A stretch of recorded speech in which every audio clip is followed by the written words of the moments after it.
Hello, my dear sleepy listener. Welcome to Sleepy Crown, where history's quiet tales gently carry you into dreamland. Tonight, we embark on a peaceful journey through the lives of Henry I's illegitimate children, a remarkable collection of 24 souls who shaped English and Norman history during the turbulent 12th century.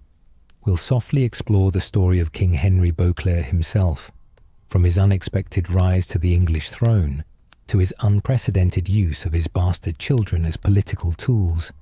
Then meet each of his sons and daughters, from Robert of Gloucester, who commanded armies, to Sybilla, who became Queen of Scotland, and finally witness how they fought through the devastating civil war known as the Anarchy, all while the Norman world transformed around them.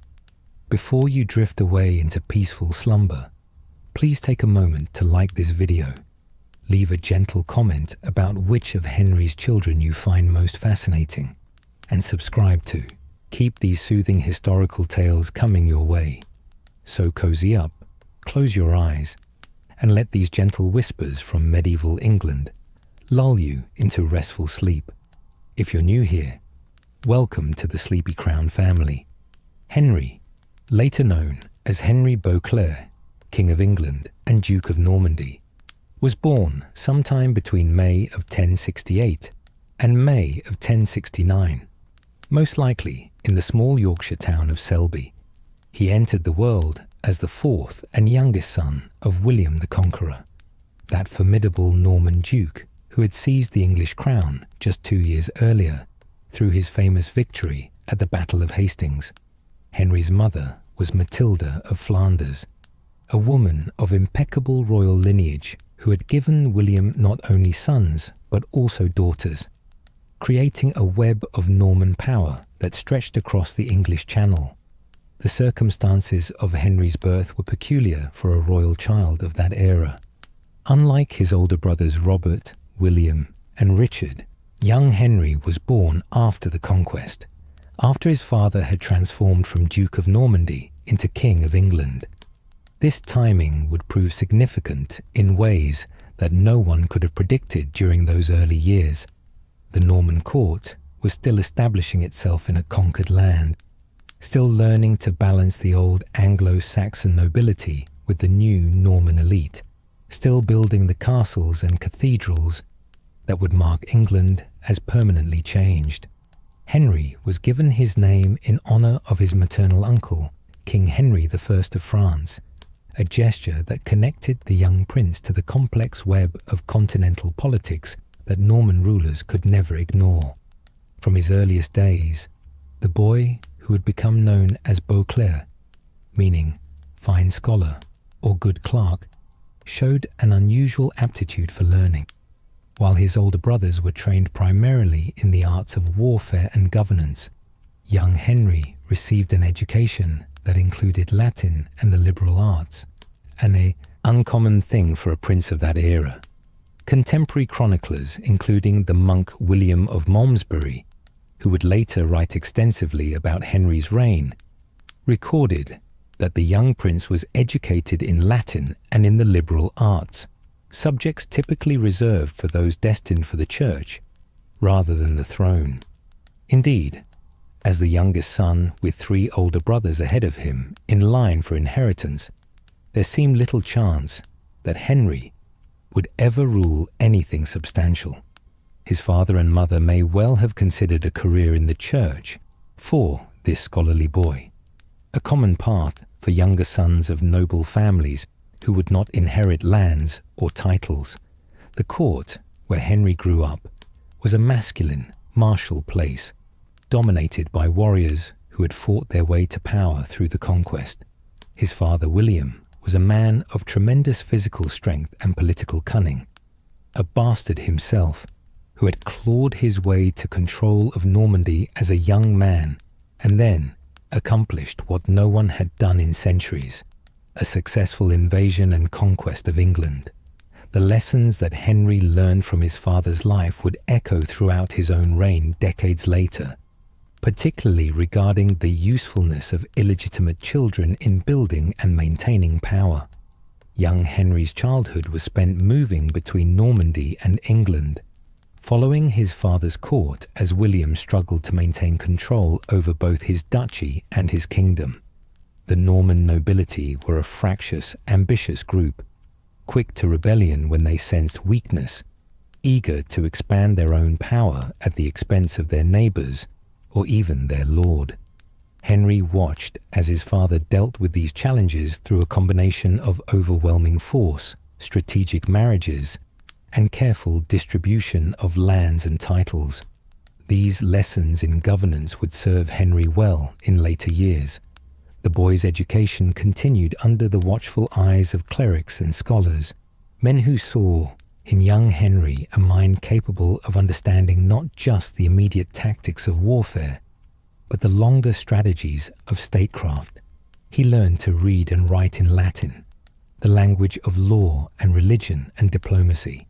He studied the histories of ancient Rome and the chronicles of more recent kings. He became familiar with legal principles and administrative procedures that most warriors considered beneath their attention. All of this learning earned him that nickname, Beauclerc, the fine scholar. Though whether this name was bestowed during his childhood or only after he became king remains uncertain among historians. On September the 9th, 1087, William the Conqueror died at Rouen in Normandy, following injuries sustained when his horse reared and threw him against the pommel of his saddle during a siege. The great warrior king, who had transformed England, passed away in the French priory of Saint-Gervais, and with his death came the first great crisis for his sons. William had decided to divide his domains rather than keep them united under one ruler, a decision that would create decades of conflict and ultimately shape the rest of Henry's life. To Robert Curthose, the eldest son, went the Duchy of Normandy. This was Robert's by right as the firstborn, though the relationship between father and eldest son had been troubled for years, with Robert even having raised arms against William in rebellion. To William Rufus, the second surviving son, the second son Richard having been killed in a hunting accident in the New Forest, went the Kingdom of England, the greater prize in many ways, though Normandy held deeper ancestral significance for the Norman nobility. And to young Henry, the scholarly youngest son, William the Conqueror left something quite different: £5,000 of silver, a tremendous sum of money, but no lands, no titles, no subjects to rule. This inheritance might have seemed like a poor bargain compared to kingdoms and duchies, but Henry understood immediately what his father had given him: freedom and opportunity. With that silver, the young prince could purchase his own path to power. He was 18 or 19 years old, educated, ambitious, and now wealthy beyond most nobles of his age. The question was how he would use these advantages in a world where his older brothers held all the traditional sources of power. Henry began by attempting to carve out his own domain within his brother Robert's Duchy of Normandy. In 1088, he used a portion of his silver to purchase the Cotentin Peninsula from Robert, a strategically valuable region in western Normandy. For a brief time, the young prince seemed to have found his place, a lord with his own lands, capable of building his own power base. But this arrangement did not last. His brothers William and Robert, despite their own mutual antagonism, united to remove Henry from his new lands in 1091, seeing the ambitious youngest brother as a potential threat to both of them. Cast out from the Cotentin, Henry spent the next years in a precarious position, sometimes allied with one brother against the other, sometimes standing alone, always watching for opportunities to advance his position. These were formative years for the young prince. He learned patience, the value of waiting for the right moment. He learned to cultivate allies among the Norman nobility, men who might support him if circumstances changed. And he learned about the complex dance of Anglo-Norman politics, where loyalties shifted with circumstances and where a clever man might find opportunities in chaos. It was during these uncertain years, before he became king, that Henry began the pattern of behaviour that would lead to his historical notoriety, his numerous relationships with women outside of marriage and the resulting children. The first of these children, or at least the first who would rise to prominence, was a boy named Robert, born around 1090, to a woman whose identity remains uncertain even today. Chroniclers and historians have debated her origins, with some sources suggesting she was named Sybil Corbet, but more recent scholarship indicates that Robert's mother was likely a woman from the Gay or Gate family, minor nobility from North Oxfordshire. This son, Robert, would grow to become Robert of Gloucester, Earl of Gloucester, and the most influential of all Henry's illegitimate children. But in 1090, when the boy was born, Henry was not yet a king. He was simply an ambitious Norman prince without lands of his own, already demonstrating the considerable sexual appetite that would mark his entire life. The birth of Robert established a pattern. Henry would father children with multiple women. He would acknowledge these children as his own, and he would provide for them and use them to advance his political interests. Around 1092, possibly in the Normandy town of Domfront, another child was born to Henry. This was a daughter, and she was given the name Sybilla, the same name as her mother, Sybilla Corbet. This Sybilla Corbet was a daughter of Robert Corbet of Alcester in Warwickshire, a landed knight with estates in England. The relationship between Henry and Sybilla Corbet appears to have been more sustained than a brief liaison. She would bear Henry at least 3 children, possibly as many as 5 or 6, making her his most prolific mistress, and perhaps indicating a genuine attachment beyond mere physical desire. Their daughter Sybilla would have a remarkable destiny. In time, this illegitimate daughter of a landless Norman prince would become Queen of Scotland, married to King Alexander I. But in 1092, as the infant Sybilla entered the world, no one could have predicted such a fate. Henry himself was still struggling to establish his place in the Norman world, still waiting for his opportunity to grasp real power. That opportunity came in a New Forest hunting lodge on August 2nd, 1100.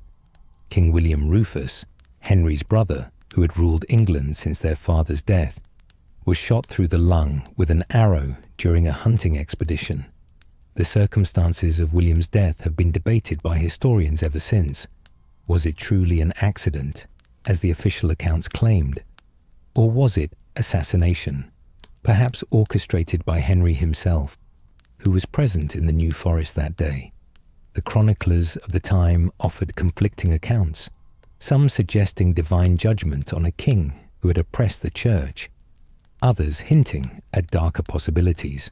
Whatever the truth of William Rufus's death, Henry moved with remarkable speed to seize the opportunity, while others stood shocked around the fallen king.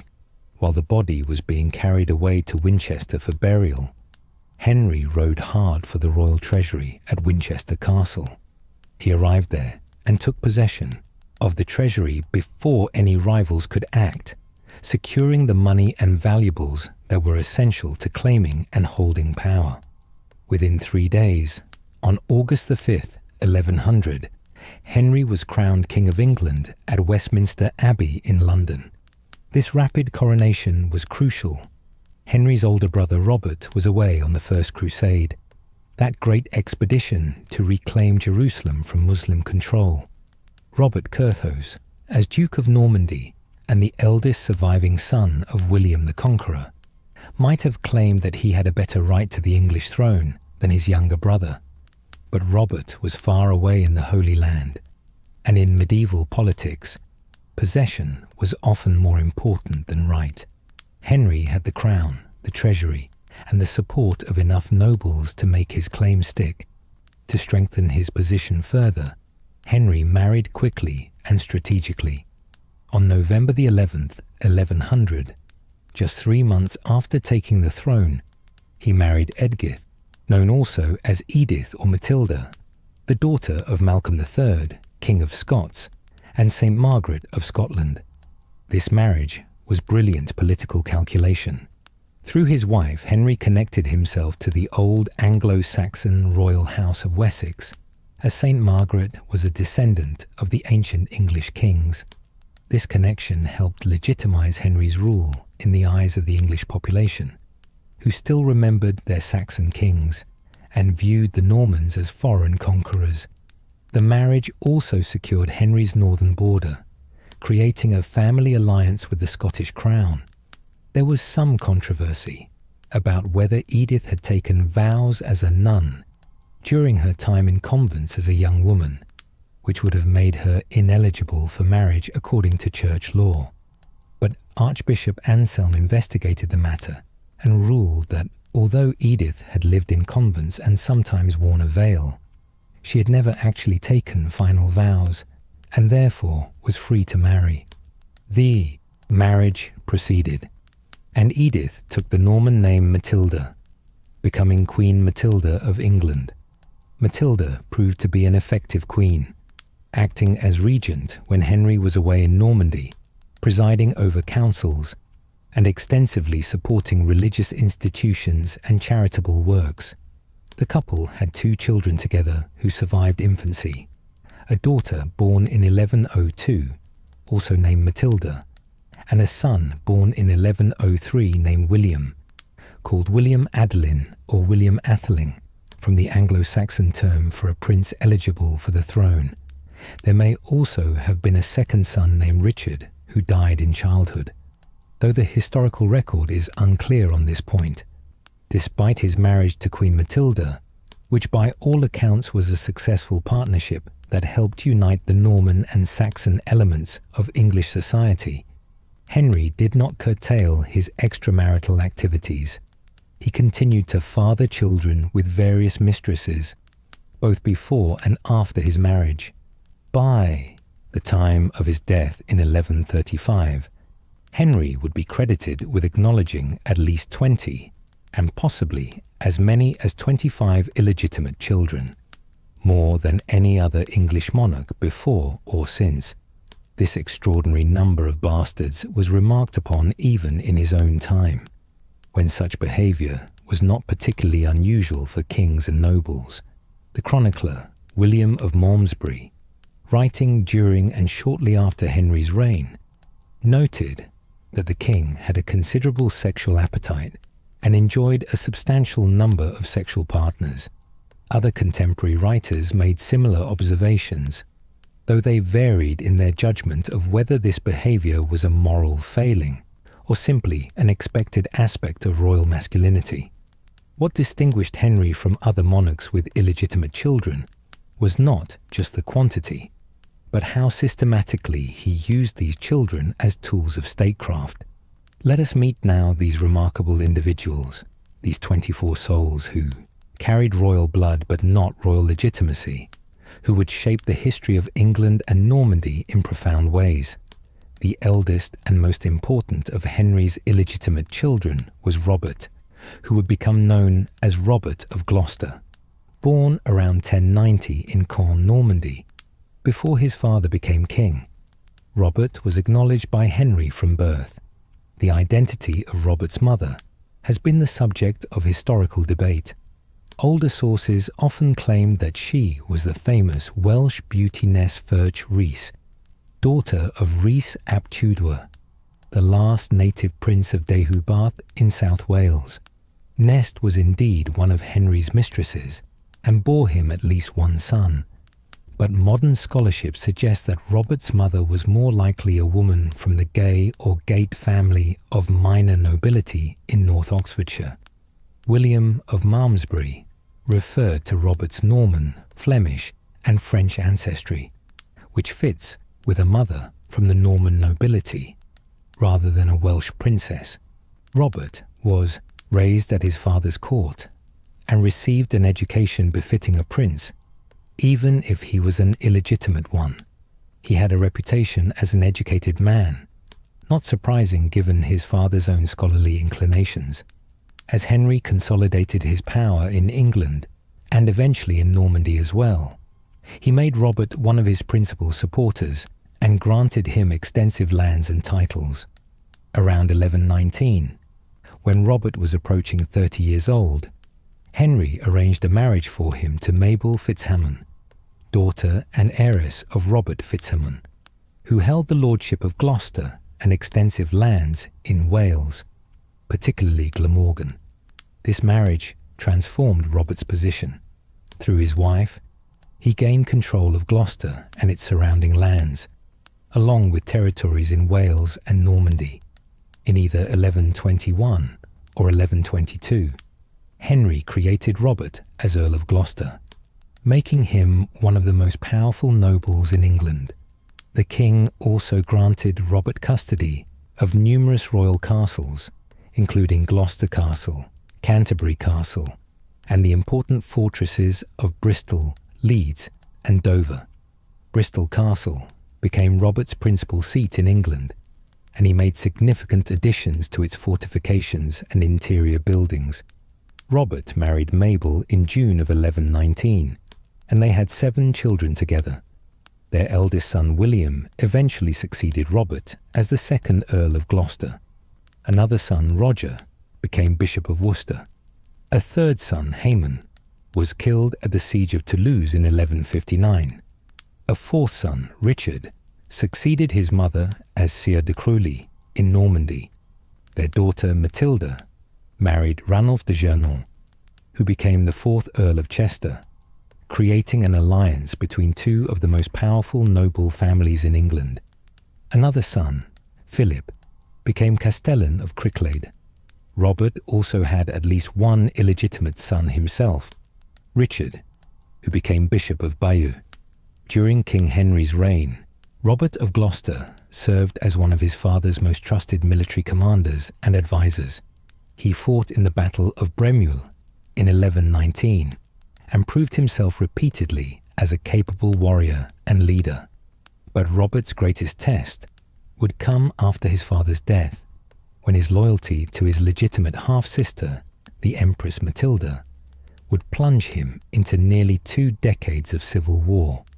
Another of Henry's early illegitimate children was Richard, born in the early years of the 11th century to a woman named Ansfried. This Ansfried was a widow of a man named Anskill of Seacourt, and she bore Henry at least 2 children, possibly 3.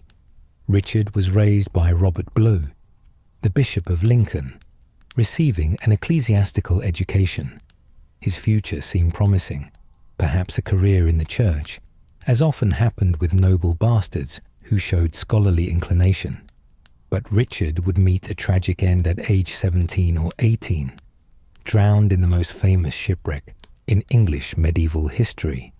Ansfried may also have been the mother of 2 more of Henry's children. A daughter named Juliana, who would marry Eustace de Breteuil in 1103, was possibly Ansfried's child, and a son named Fulk, who became a monk, may also have been born to this same woman. These siblings, if they were indeed full siblings, would have shared the same tragic fate of seeing their brother Richard drown in the disaster that would reshape English history. Around 1110, Sybilla Courbet bore Henry another son, this one named Reginald. He would be known as Reginald de Dunstanville or Reginald Fitzroy, and he would become Earl of Cornwall, one of the most powerful nobles in southwestern England. Reginald was born in Dunstanville in Normandy, and his surname probably referred to this birthplace. He was a full brother to Sybilla of Normandy and to William Constable, all 3 being children of Henry and Sybilla Courbet. Reginald's path to power, like Robert of Gloucester's, involved a strategic marriage arranged by his father. He married Beatrice Fitzrichard, daughter and heiress of William Fitzrichard, a wealthy landowner in Cornwall. Through this marriage, Reginald gained control of substantial Cornish estates, and he would eventually be granted the title Earl of Cornwall by his half-sister Matilda, during the civil war of the 1140s. Reginald became Lord of Cardinham through his marriage and held hundreds of knights' fees, parcels of land capable of supporting a knight, his family, staff, and military equipment. Reginald married Beatrice and had several legitimate children, including Nicholas de Dunstanville, Hawise, who married Richard de Redvers, the second Earl of Devon, Maud, who married Robert de Beaumont, the Count of Moulins, Ursula, who married Walter de Dunstanville, Sarah, who married Aymar V, Viscount of Limoges, Joan, who married Ralph de Valitor, and possibly others. Reginald also had two illegitimate sons by a mistress named Beatrice de Vaux, Henry Fitzcount, who briefly held the title of Earl of Cornwall after his father's death, and William Fitzcount. Like his half-brother Robert of Gloucester, Reginald would prove fiercely loyal to their half-sister Matilda during the Civil War. He controlled Cornwall and much of the southwest of England for her cause, using his military forces and his strategic castles to support her claim to the throne. After Matilda's son became King Henry II, Reginald continued in royal service, serving as Sheriff of Devon from 1173 to 1174. He died on July 1st, 1175, in Chertsey, Surrey, and was buried alongside his father at Reading Abbey, the great monastery that Henry I had founded. Before continuing with more of Henry's sons, let us turn to the daughters, for they too played crucial roles in their father's political strategies. We have already mentioned Sybilla of Normandy, born around 1092 to Sybilla Corbet. This illegitimate daughter would have the most prestigious marriage of all Henry's bastard daughters. She would become a queen.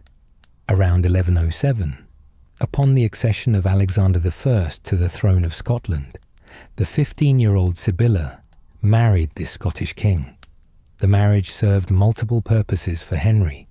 It strengthened the alliance with Scotland that his own marriage to Matilda of Scotland had created. Alexander was Sybilla's aunt's husband's brother. Alexander and Queen Matilda were both children of Malcolm III of Scotland and St. Margaret. The marriage bound the Scottish and English royal houses even closer together and helped secure peace along the often troubled northern border. For Sybilla, the illegitimate daughter of the English king, this marriage represented an extraordinary elevation. She was the only one of Henry's illegitimate daughters to marry a reigning king. Contemporary accounts of Sybilla's marriage vary in their assessment. The chronicler William of Malmesbury wrote dismissively of her, suggesting there was some defect in her manners or appearance, and claimed that Alexander did not grieve much when she died. But other evidence suggests a different picture. Sybilla and Alexander jointly refounded Scone Abbey around 1114 or 1115, an important religious foundation in Scotland.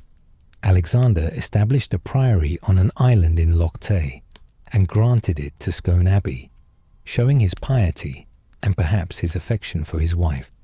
The marriage produced no children, which would have disappointed both partners given the importance of providing heirs.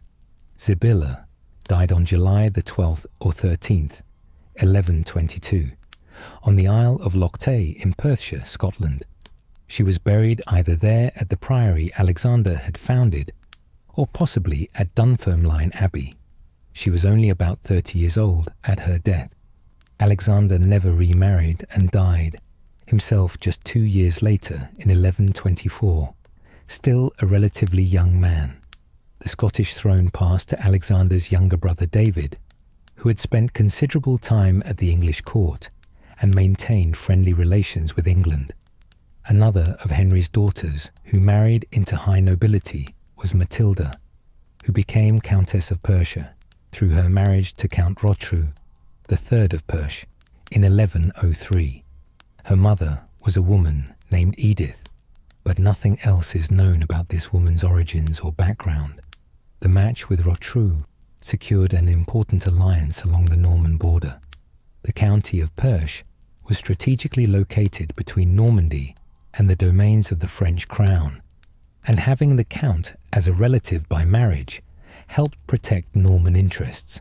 Matilda and Rotrou had 2 daughters, continuing the family line, but Matilda's life would end in the same tragedy that claimed her half-brother Richard. On November the 25th, 1120, Matilda was among the passengers on the White Ship when it struck a rock and sank off the coast of Barfleur in Normandy.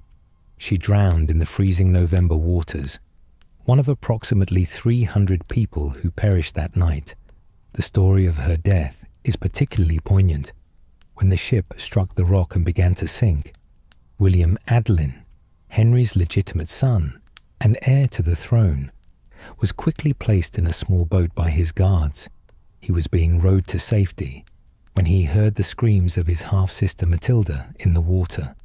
The young prince, showing compassion for his illegitimate half-sister, ordered the boat to turn back to rescue her.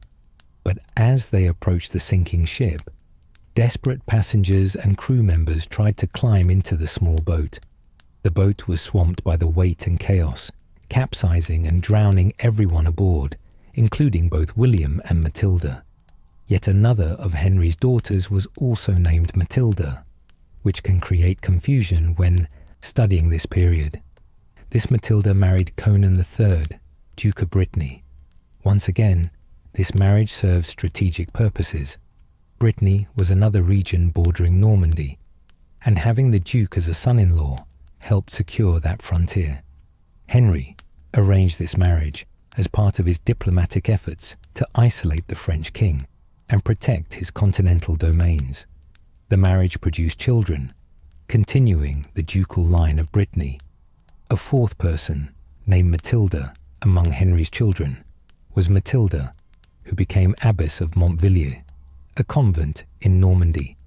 The identity of her mother is unknown, and little is recorded about her life beyond her religious vocation. What we do know is that during the civil war of Stephen and Matilda, the conflict known as the Anarchy, this Matilda the abbess supported her legitimate half-sister, Empress Matilda's claim to the throne. Even from her convent, she found ways to aid the cause of the woman who should have been queen. Henry also had a daughter named Juliana, possibly the child of Ansfrida, who married Eustace de Breteuil in 1103.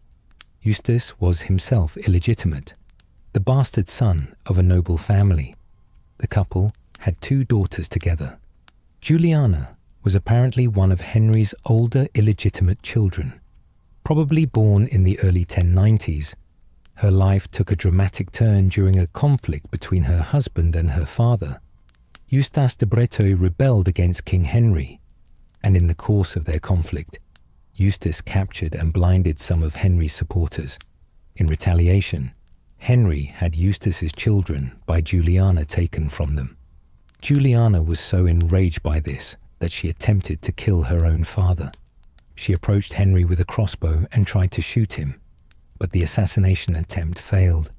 Despite this dramatic incident, both Juliana and Eustace seem to have eventually been reconciled with Henry. Another daughter, Isabel, was born perhaps in the 1120s, making her likely the youngest of Henry's children. Her mother was Isabella de Beaumont, daughter of Robert de Beaumont, Earl of Leicester, a man of great importance in Anglo-Norman politics. Isabel witnessed charters alongside her mother, but apparently never married. What happened to her after her father's death is not recorded in surviving documents. A daughter named Adeliza was born to a noblewoman named Edith Fitzthorne. Adeliza had a full brother named Robert, who became Lord of Okehampton. Both siblings appeared together in various charters, but beyond these brief mentions, little is known about Adeliza's life, whether she married, whether she had children, when she died. All these details have been lost to time. Then there were daughters whose very existence is debated by historians. A woman named Gundred may have been Henry's daughter by Sybilla Corbet, but it is also possible that she was the daughter of Sybilla Corbet and her later husband Herbert Fitzherbert, making her Henry's stepdaughter rather than his daughter. The historical record is simply too unclear to be certain. If Gundred was indeed Henry's daughter, she married Henry de la Pomeroy around 1130. Similarly, a woman named Rohise may have been Henry's daughter, again possibly by Sybilla Corbet, or she may have been Herbert Fitzherbert's daughter. If she was Henry's, she was born around 1114 and married Henry de la Pomeroy. The uncertainty about these daughters shows the limitations of medieval records. Even for a king's children, documentation could be incomplete or ambiguous.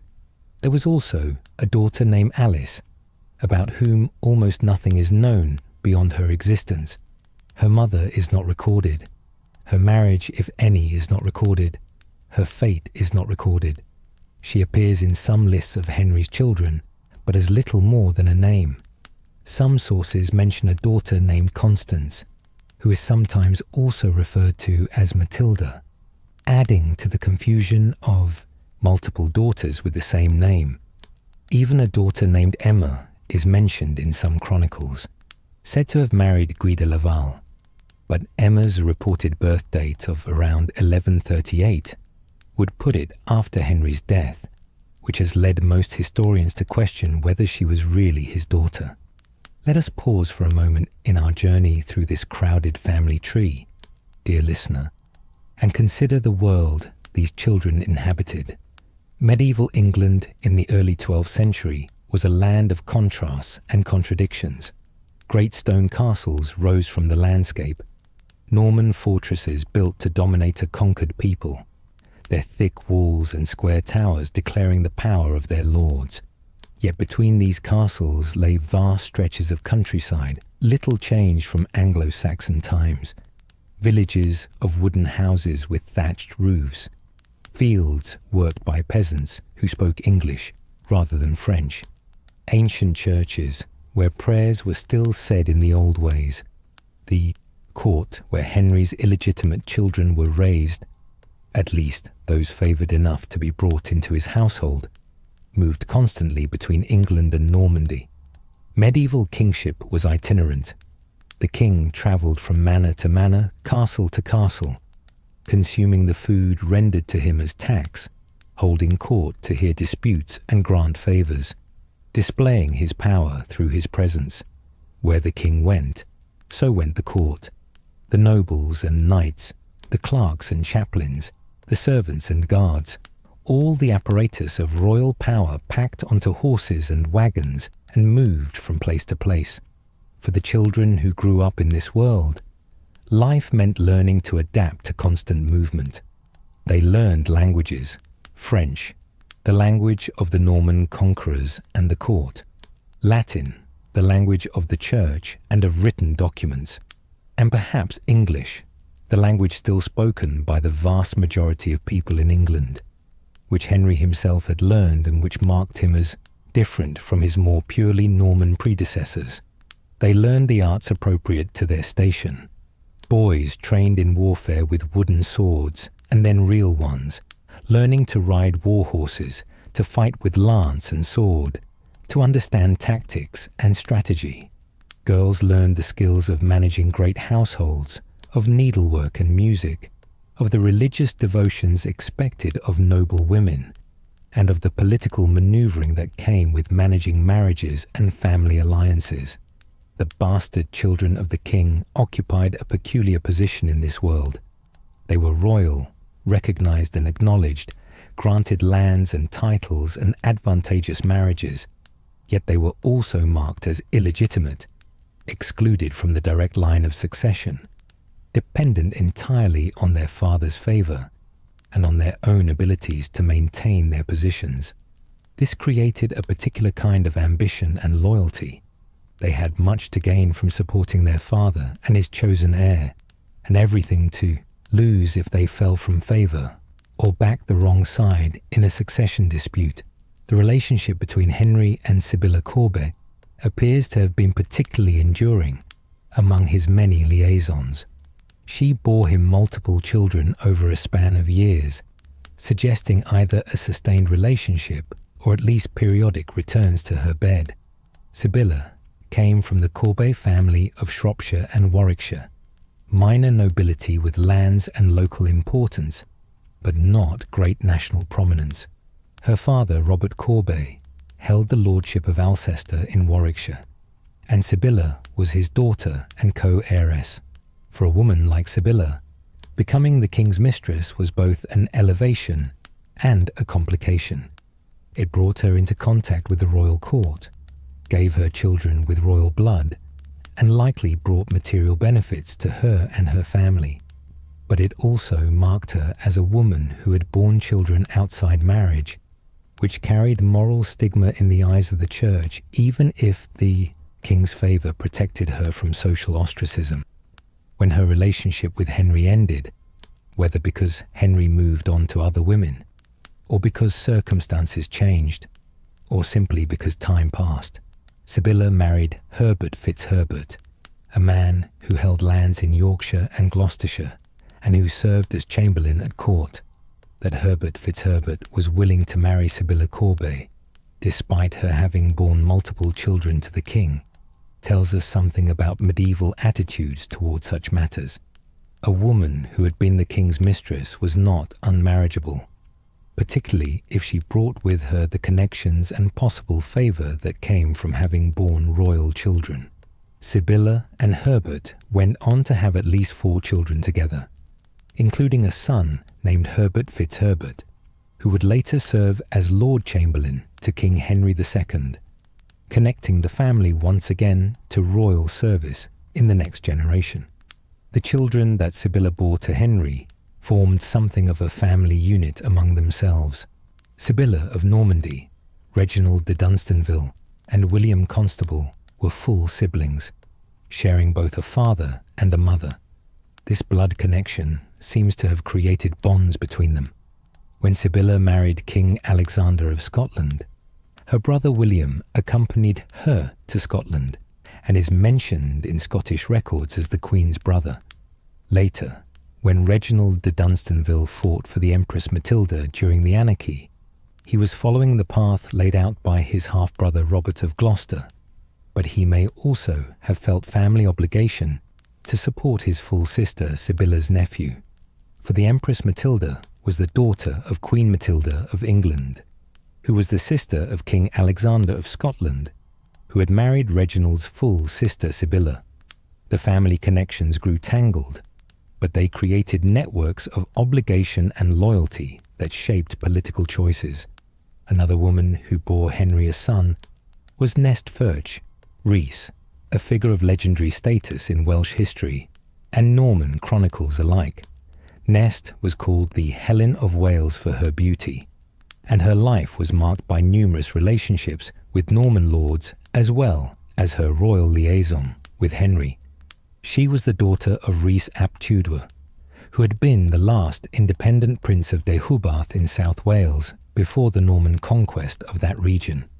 When her father was killed fighting the Normans in 1093, the young Nest became essentially a prisoner or hostage of the Norman forces, though one whose royal blood and extraordinary beauty made her a valuable prize. Henry took Nest as his mistress at some point in the 1090s or early 1100s, before his marriage to Matilda of Scotland. Their son, also named Henry, and usually called Henry Fitzroy to distinguish him from his father, was probably born around 1105 or shortly thereafter. This Henry Fitzroy would spend much of his life fighting in Wales, the land of his mother's people, though fighting on behalf of the Norman English crown rather than for Welsh independence. After her relationship with Henry ended, Nest married Gerald of Windsor, a Norman lord who held Pembroke Castle and lands in South Wales. She bore Gerald several children, including a son named Maurice Fitzgerald, who would become a significant figure in the Norman invasion of Ireland.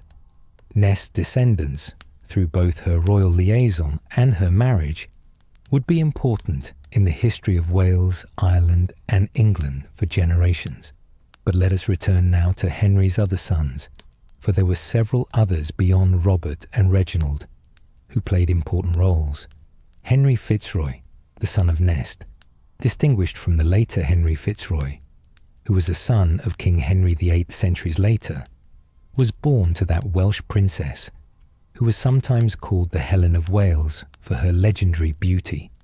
Nest was the daughter of Rhys ap Tudor, the last independent Welsh prince of Deheubarth. She became Henry's mistress and bore him this son, who was also called Henry. Young Henry Fitzroy held lands throughout Wales and became an important figure in the English attempts to control the Welsh marches, that contested borderland between England and Wales, where Norman lords built their castles and tried to subdue the Welsh princes. The marches were a violent frontier, a place where warfare was not occasional but constant, where raids and counter-raids, sieges and battles marked the passing seasons as surely as planting and harvest. Henry Fitzroy established himself as a marcher lord, one of those warrior nobles who held lands in Wales through force of arms and who served as a buffer between the Welsh princes and the English crown. His position was both powerful and precarious. Powerful because the king granted marcher lords extraordinary independence to govern their lands and make war as they saw fit. Precarious because the Welsh never accepted Norman rule and constantly sought to push the invaders back. The nature of warfare in Wales was different from the pitched battles and castle sieges that dominated warfare in England and Normandy. Welsh warriors used the mountains and forests of their homeland, striking quickly from ambush, avoiding direct confrontation with heavily armoured Norman knights, melting away into rough country where horses could not follow. They burned the wooden palisades of Norman fortifications, cut off supply lines, and made life miserable for the occupying forces. Henry Fitzroy spent decades fighting this kind of warfare. He must have learned something of the Welsh language, the better to gather intelligence and negotiate with his enemies. He must have adapted his tactics to suit the terrain and the enemy, learning that the overwhelming cavalry charges that worked so well on the battlefields of France and England were less effective in the narrow valleys and steep hillsides of Wales. But in the end, warfare claimed him. In 1157 or 1158, sources vary on the exact date, Henry Fitzroy was fighting in support of his nephew, King Henry II, who was leading a major expedition into Wales to assert English authority. The Welsh Prince Owain Gwynedd, one of the most formidable Welsh leaders of the 12th century, gathered his forces to resist this invasion. In the battle that followed, Henry Fitzroy was killed.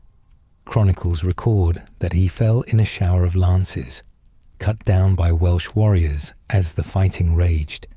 He died as he had lived, a warrior in a contested land, fighting for the English crown against his mother's people. The irony of Henry Fitzroy's death, a man with Welsh royal blood fighting against Welsh independence, reflects the complicated nature of Anglo-Norman conquest and assimilation. Another son was Fulk Fitzroy, who may have been the son of Unsfried along with Richard and possibly Juliana. Fulk chose or was directed into a religious life and became a monk. This was a common path for younger or illegitimate sons who would not inherit significant lands or titles. The monastery offered an honourable life, a chance to serve God, and in some cases, opportunities for advancement within the church hierarchy. Nothing else is recorded about Fulk's life, which monastery he entered when he died, whether he rose to any position of authority within the religious world. Gilbert Fitzroy appears in some records from after 1142, indicating he survived at least that long. Some sources suggest his mother may have been a sister of Walter de Gaunt, connecting him to another Anglo-Norman noble family. But Gilbert remains an obscure figure. We know he existed. We can track him through a few documentary mentions, but the details of his life and death are lost. Robert Fitzedith, the son of the noblewoman Edith Fitzfawne, and full brother to Adeliza, became Lord of Okehampton. This was a lesser title than Earl, but still represented substantial landholding and local power. Robert appears in various charters of the period, but like his sister left little mark on the broader historical record. A son named William Constable was born before 1105 to Sybilla Corbet, making him a full brother to Sybilla of Normandy and Reginald de Dunstanville. William married a woman named Alice Constable and survived until after 1187, making him one of the longest-lived of Henry's illegitimate children. He would have witnessed the entire Anarchy, the establishment of the Plantagenet dynasty under Henry II, and the early years of that powerful reign. These sons and daughters, then, were the illegitimate children of Henry I, at least those we can identify with some confidence from the historical record. 24 souls, possibly more, born to at least 8 different mothers over a span of roughly 30 years. Some became earls and queens, powerful figures who commanded armies and influenced the course of history. Others lived quieter lives, appearing only briefly in charters and documents before fading back into obscurity. Some died young, like Richard and Matilda on the White Ship. Others lived long lives, like William Constable and Reginald de Dunstanville. What made Henry's use of his illegitimate children unusual was not merely their number, but how systematically he deployed them as instruments of policy. The marriages of his daughters created a network of alliances around Normandy and across the Channel. Matilda to the Count of Perche, another Matilda to the Duke of Brittany, Sybilla to the King of Scotland. Each marriage represented a diplomatic achievement, binding important nobles or monarchs to Henry through family ties. The husbands of these women became Henry's sons-in-law, with all the obligations and expectations that entailed in medieval political culture. The sons, particularly Robert and Reginald, were given lands and titles that made them great nobles in their own right, but they were great nobles who owed everything to their father and who had no legitimate claim to inherit his throne. This made them, in theory, perfect supporters, powerful enough to be useful, dependent enough to remain loyal. They could command armies, hold castles, administer regions, all while posing no threat to the legitimate succession, or so Henry thought. The plan worked magnificently during his own lifetime. Robert of Gloucester and Reginald de Dunstanville served their father faithfully and effectively. The married daughters produced no rebellions from their husbands. The system of familial loyalty and obligation functioned as Henry had designed it, but the king made one critical miscalculation. He assumed he would have more legitimate sons to succeed him. Queen Matilda, Henry's wife, gave him that precious legitimate son, William Adelin, in 1103. The boy grew up as the undisputed heir to both England and Normandy. He was given an excellent education, trained in the arts of warfare and governance, and prepared for kingship. In 1119, when William was 16 years old, his marriage was arranged to Matilda of Anjou, the daughter of Count Fulk V of Anjou. This match secured an alliance with Anjou, an important power along Normandy's southern border. Everything seemed to be falling into place for a smooth succession. Henry had secured his borders through marriages and alliances. He had defeated or contained his enemies. He had brought Normandy back under his control after wresting it from his brother Robert Curthose at the Battle of Tinchebrai in 1106. He had established effective royal administration in England. His legitimate son and heir was married and healthy.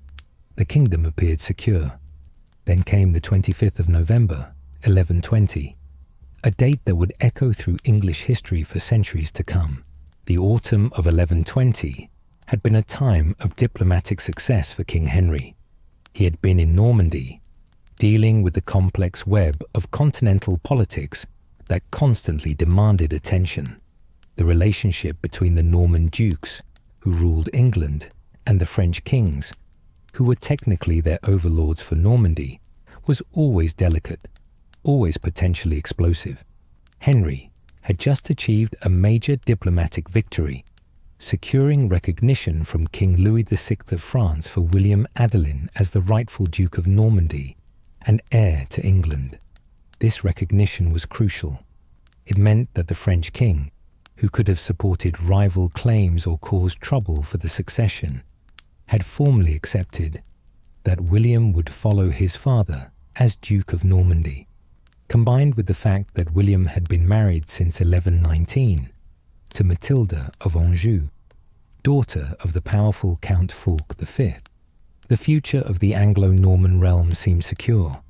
William was 17 years old, married, recognized by the French king, beloved by his father, and accepted by the Norman and English nobility. Everything pointed to a smooth succession when Henry eventually died. The business in Normandy concluded, Henry prepared to return to England. He had been away from his kingdom for some time, and there were always matters requiring the king's personal attention, disputes to settle, grants to make, justice to dispense. The crossing from Normandy to England was routine for Henry and his court. They had made it hundreds of times back and forth across the English Channel, that narrow but sometimes treacherous stretch of water that separated the Norman dukedom from the English kingdom. The port of Barfleur on the northern coast of Normandy was the usual departure point. It was a good harbour, well known to sailors who made the crossing regularly, and it lay at the narrowest point of the channel, where the distance to the English coast was shortest. On November the 25th, the winds and weather were judged favourable for the crossing. The king's ships were prepared, provisions loaded, horses secured in their travelling stalls, the nobles and knights and servants of the court ready to embark. It was at this point that a ship captain named Thomas Fitzstephen approached King Henry with an offer. Thomas was proud of his ship and of his own family history. His father, Stephen Fitzgerald, had been the captain of the Mora, the flagship that had carried William the Conqueror across the Channel during the invasion of England in 1066. That ship had brought the Normans to Hastings, had been part of one of the most famous and successful military operations in medieval history. Now the son offered his own services to the conqueror's son. Thomas told King Henry that he had a fine vessel, newly refitted and in excellent condition, that he called the White Ship. He offered this ship for the king's use in crossing to England. It was a point of honour for Thomas, a way of continuing his father's service to the Norman royal house, and presumably also a way of potentially gaining favour and reward from the king. Henry had already made arrangements for his own crossing. His ship was ready. His immediate household would travel with him, and he had probably chosen the vessel and crew carefully based on long experience. But Henry was a gracious lord when he chose to be, and he recognized the value of accepting Thomas's offer, at least in part. He told Thomas that he himself would not sail on the White Ship, but he gave permission for many members of his court to take passage on this vessel. It would be an honour for Thomas to carry so many nobles and knights, even if not the king himself. Among those who chose or were assigned to sail on the White Ship was William Adelin himself, the prince and heir to the throne, his father's own legitimate son, the precious heir for whom all the diplomatic efforts of the past years had been made, would sail on Thomas Fitzstephen's vessel. Joining William were two of King Henry's illegitimate children, Richard of Lincoln, that young man who had been raised by the Bishop of Lincoln and who was now about 17 or 18 years old, and Matilda, the Countess of Perche, who had been married to Count Rotrou for about 17 years and who had two daughters of her own. Also boarding the White Ship were many other important figures. Richard de Vranche, Earl of Chester, one of the greatest nobles in England, took passage. Geoffrey Riddell, a royal official, was among the passengers. Auteur d'Avranches, who served as tutor to King Henry's children, would make the crossing on this ship. The list of passengers read like a roster of Anglo-Norman nobility, the sons and daughters of earls and barons, knights and ladies, officials and courtiers. These were the people who made the Norman court function, who governed England and Normandy in the king's name, whose marriages and alliances formed the political structure of the realm. In addition to the nobles and knights, there were many servants, attendants, and crew members. Some estimates put the total number of people aboard the White Ship at around 300. It was a crowded vessel, carrying not just people, but also their belongings, armor, weapons, supplies for the journey, and gifts and goods being transported from Normandy to England. The mood among the passengers was festive. They had completed successful business in Normandy. They were heading home to England, and they were sailing on a fine ship with the heir to the throne among their company. Wine was brought aboard, distributed liberally among both passengers and crew. The chronicler Orderic Vitalis, writing a few years after the disaster based on accounts from survivors and witnesses, recorded that the crew asked William Adelin for wine, and that the young prince supplied it in great abundance. As the afternoon wore on, the drinking continued. Wine flowed freely, and the festive atmosphere intensified. The passengers were nobles and knights, used to drinking as a normal part of social life, but on this day, they drank to excess. The crew, who should have remained sober for the sake of safety, drank along with the passengers. This was a serious breach of maritime discipline, but in the presence of the heir to the throne and so many great nobles, perhaps the normal rules seemed less important. Some of the passengers became uncomfortable with the situation. 2 monks who had been about to sail on the White Ship disembarked before the vessel left port, leaving because they disapproved of the drunken revelry they witnessed. A few other passengers of more sober temperament also chose to take passage on other vessels, but most stayed aboard, caught up in the festive mood, confident in the skills of the crew and the quality of the ship. King Henry's vessel departed, Barfleur, in the afternoon, with good light for the crossing. Henry had urgent business in England and did not wait for the later departure of the White Ship. His vessel made its way across the Channel without incident, arriving safely on the English coast. But the White Ship remained in Barfleur harbour, its passengers and crew drinking and celebrating as the sun lowered toward the horizon. Finally, as darkness approached, Thomas Fitzstephen ordered his crew to prepare for departure. The rowers took their places at the oars. The White Ship, like many vessels of its time, was powered primarily by oars rather than sails, giving more control in the challenging conditions of the Channel. The passengers took their positions on the deck or found sheltered spots below. The drunken crew cast off from the dock and began to row out of the harbour. The passengers, full of wine and bravado, called out that they would overtake the king's ship, that the White Ship would prove herself the fastest vessel on the water. Thomas Fitzstephen, himself affected by drink, responded to this challenge. He ordered his crew to row with all their might. The oarsmen, drunk but still capable of pulling their oars, bent to their work. The White Ship gathered speed, cutting through the dark waters as night settled over the Channel. What happened next took only moments, but those moments would change the course of English history. The White Ship was leaving Barfleur harbour when she struck a rock. This rock was well known to local sailors. It was called Quilleboeuf Rock, or in some sources, the Roche aux Normands. At high tide, the rock was covered by water and invisible. At low tide, it stood exposed and obvious. Sailors familiar with these waters knew its location and avoided it. But Thomas Fitzstephen, drunk and rushing in darkness, either forgot about the rock or misjudged his position. The white ship struck the rock hard on her port side. The impact tore planks from the hull, creating a gaping hole. Seawater rushed into the ship. Within moments, everyone aboard realized they were in mortal danger. The ship was sinking, and they were in cold November waters in the darkness. The scene must have been horrific beyond imagination. 300 people, many of them drunk, many wearing heavy clothes or armor, suddenly found themselves on a sinking ship in freezing water. The screams began immediately. Cries for help, prayers to God and the saints, shouts of panic and terror. People scrambled for anything that might float, grabbed at ropes and spars, pushed each other aside in blind panic. Those on shore could hear the screaming, but could not see what was happening in the darkness.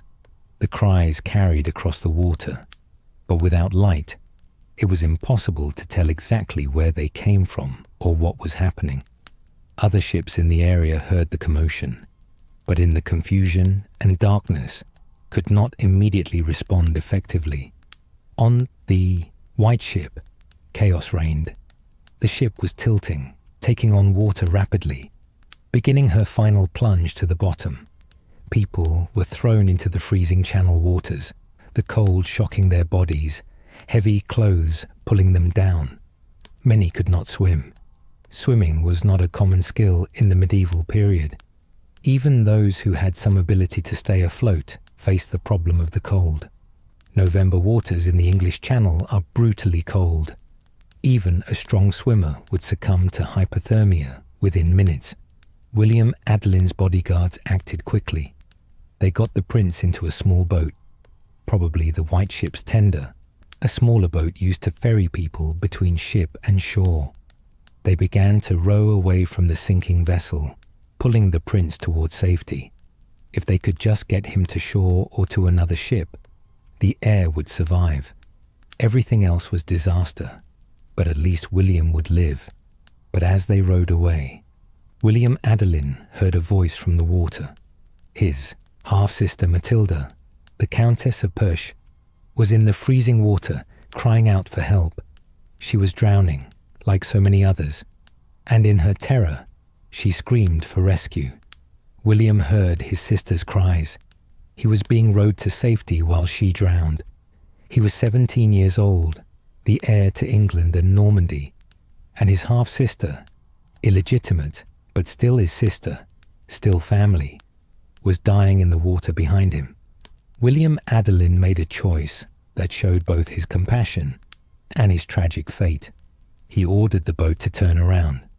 "Go back," he told his rescuers. "We must save Matilda." The boat turned and headed back toward the wreck and the mass of drowning people around it. As the small boat approached, desperate passengers and crew members saw their only hope of survival. They thrashed toward the boat, grabbed for it, tried to climb aboard. Too many people seized the small craft at once. Hands clutched the gunwales, pulling the boat down. The weight was too much. The boat tilted, swamped, capsized. Everyone in it was thrown into the water. William Adelin, who had been moments from safety, was now in the freezing channel with everyone else. He was wearing clothes suitable for a November crossing, heavy, warm, and now soaked. The weight dragged him down. The cold seized his muscles. Whether he could swim or not did not matter. The water was too cold, the conditions too severe. William Adelin, grandson of William the Conqueror, son of King Henry I, heir to England and Normandy, drowned in the dark waters off Barfleur, along with his half-sister Matilda and most of the 300 other people who had been aboard the white ship. The drowning must have taken some time. People do not die instantly when they fall into cold water. They struggle, they fight for life. They gasp and flail and try to find something to hold on to. Slowly, inexorably, the cold steals their strength, their consciousness, their life. One by one, the screams and cries would have fallen silent as people succumbed to the water and the cold. The darkness, that had helped cause the disaster now witnessed its terrible conclusion. 2 men managed to cling to wreckage through that long, terrible night. One was a butcher from Rouen named Berold, who had been aboard the ship not as a noble passenger, but as a tradesman collecting debts that some of the nobles owed him. Berold was wearing a sheepskin coat, a thick garment meant to keep out the cold of a Norman winter. This coat may have saved his life, providing some insulation against the freezing water, and perhaps some buoyancy to help him float through the hours of darkness as his body grew numb with cold. Berold clung to whatever piece of wreckage held him above water. The other survivor, according to some accounts, was Geoffrey de L'Aigle, who also managed to find wreckage to cling to. But Geoffrey's ordeal, though he survived the immediate disaster, would prove too much. When fishermen found the 2 men the next morning and pulled them from the water, Geoffrey was alive but barely conscious. Despite their efforts to warm and revive him, he died from exposure soon after being rescued. Only Berold survived to tell the tale of what had happened to the White Ship. The captain, Thomas Fitzstephen, was said to have surfaced after the ship went down, when he learned that William Adelin had not survived, that the heir to England and Normandy was dead. Thomas raised his arms and let himself sink back into the water. He chose death rather than face the king with the news of what his drunken negligence had cost. Bodies washed ashore over the following days, but William Adelin's body was never found, lost somewhere in the waters of the English Channel. Back in England, rumours of the disaster began to spread, but for days no one dared tell the king what had happened. Finally, a young boy was sent to Henry to deliver the news. When Henry learned that his son, his heir, was dead, he collapsed. Guards had to carry him to his chambers. Chroniclers recorded that the grief-stricken king wept uncontrollably. William of Malmesbury, who lived through these events, wrote that no ship had ever brought such misery to England, and that no ship in history was so notorious. The disaster did not just kill the heir to the throne. It killed 2 of Henry's illegitimate children. It killed the Earl of Chester. It killed numerous other nobles and their heirs. It wiped out much of a generation of Anglo-Norman aristocracy in a single night. And it set in motion a succession crisis that would tear England apart. Henry was in his early 50s when William died. His wife, Queen Matilda, had died in 1118, so he had no prospect of more children with her. He had one surviving legitimate child, his daughter Matilda, who had been married to the Holy Roman Emperor Henry V when she was just 12 years old. The Empress Matilda, as she was called, was a woman, and no woman had ever ruled England in her own right. Moreover, she was far away in Germany, married to the emperor, seemingly unavailable to succeed her father in England. Henry moved quickly to secure another chance at a male heir. On January the 29th, 1121, barely 2 months after the White Ship disaster, he married again. His second wife was Adeliza of Louvain, daughter of Godfrey I, Duke of Lower Lotharingia and Landgrave of Brabant. Adeliza was young, beautiful, and from an excellent family. Surely she could give Henry the son he desperately needed. But no children came from this marriage. Whether this was due to Henry's age, he was now in his 50s, or to some factor with Adeliza, or simply to chance, remains unknown. What is certain is that by the mid-1120s, it had become clear that Henry would have no more legitimate children. The succession had to pass through his daughter Matilda. In 1125, the Holy Roman Emperor died, and the Empress Matilda returned to her father's court. Now a widow in her early 20s, Henry made a bold decision. On Christmas Day of 1126, he gathered his barons at Westminster and made them swear an oath to accept Matilda as his heir. They would recognize her and any legitimate children she might have. as the rightful successor to the English throne. Among those who swore this oath was Robert of Gloucester, Henry's illegitimate son, pledging his loyalty to his legitimate half-sister. Also swearing the oath was Henry's nephew, Stephen of Blois, son of the king's sister, Adela. Stephen had been raised partly at Henry's court and had benefited greatly from his uncle's patronage. He had married Matilda of Boulogne, an heiress who brought him substantial wealth and lands. Stephen was ambitious and capable, but in 1126 he swore, like all the other barons, to support the Empress Matilda's succession. To strengthen Matilda's position, Henry arranged another marriage for his daughter. In 1128, the Empress Matilda, widow of the Holy Roman Emperor, married Geoffrey Plantagenet, Count of Anjou. Geoffrey was only 15 years old, 11 years younger than his bride, but he was the heir to the powerful county of Anjou. The marriage was unpopular with the Norman nobility, who viewed the Angevins as rivals and enemies, but Henry was determined to secure the succession. The marriage produced 3 sons. In 1133, Matilda gave birth to a boy who was named Henry after his grandfather. 2 more sons followed, Geoffrey and William. The king now had legitimate grandsons through his daughter. The succession was secured through the female line, not ideal by medieval standards, but certainly legal and possible. On December 1st, 1135, King Henry I died at Lyons-la-Forêt in Normandy. He was 66 or 67 years old. According to chroniclers, his death was caused by eating a surfeit of lampreys, a type of eel-like fish that Henry was apparently fond of despite his doctors warning him against eating them. The lamprey story may be accurate, or it may be a medieval explanation for what was actually some other illness, or simply the death of an old man. What matters is that Henry, who had ruled England for 35 years, was gone. The king's body was prepared for burial in a gruesome process.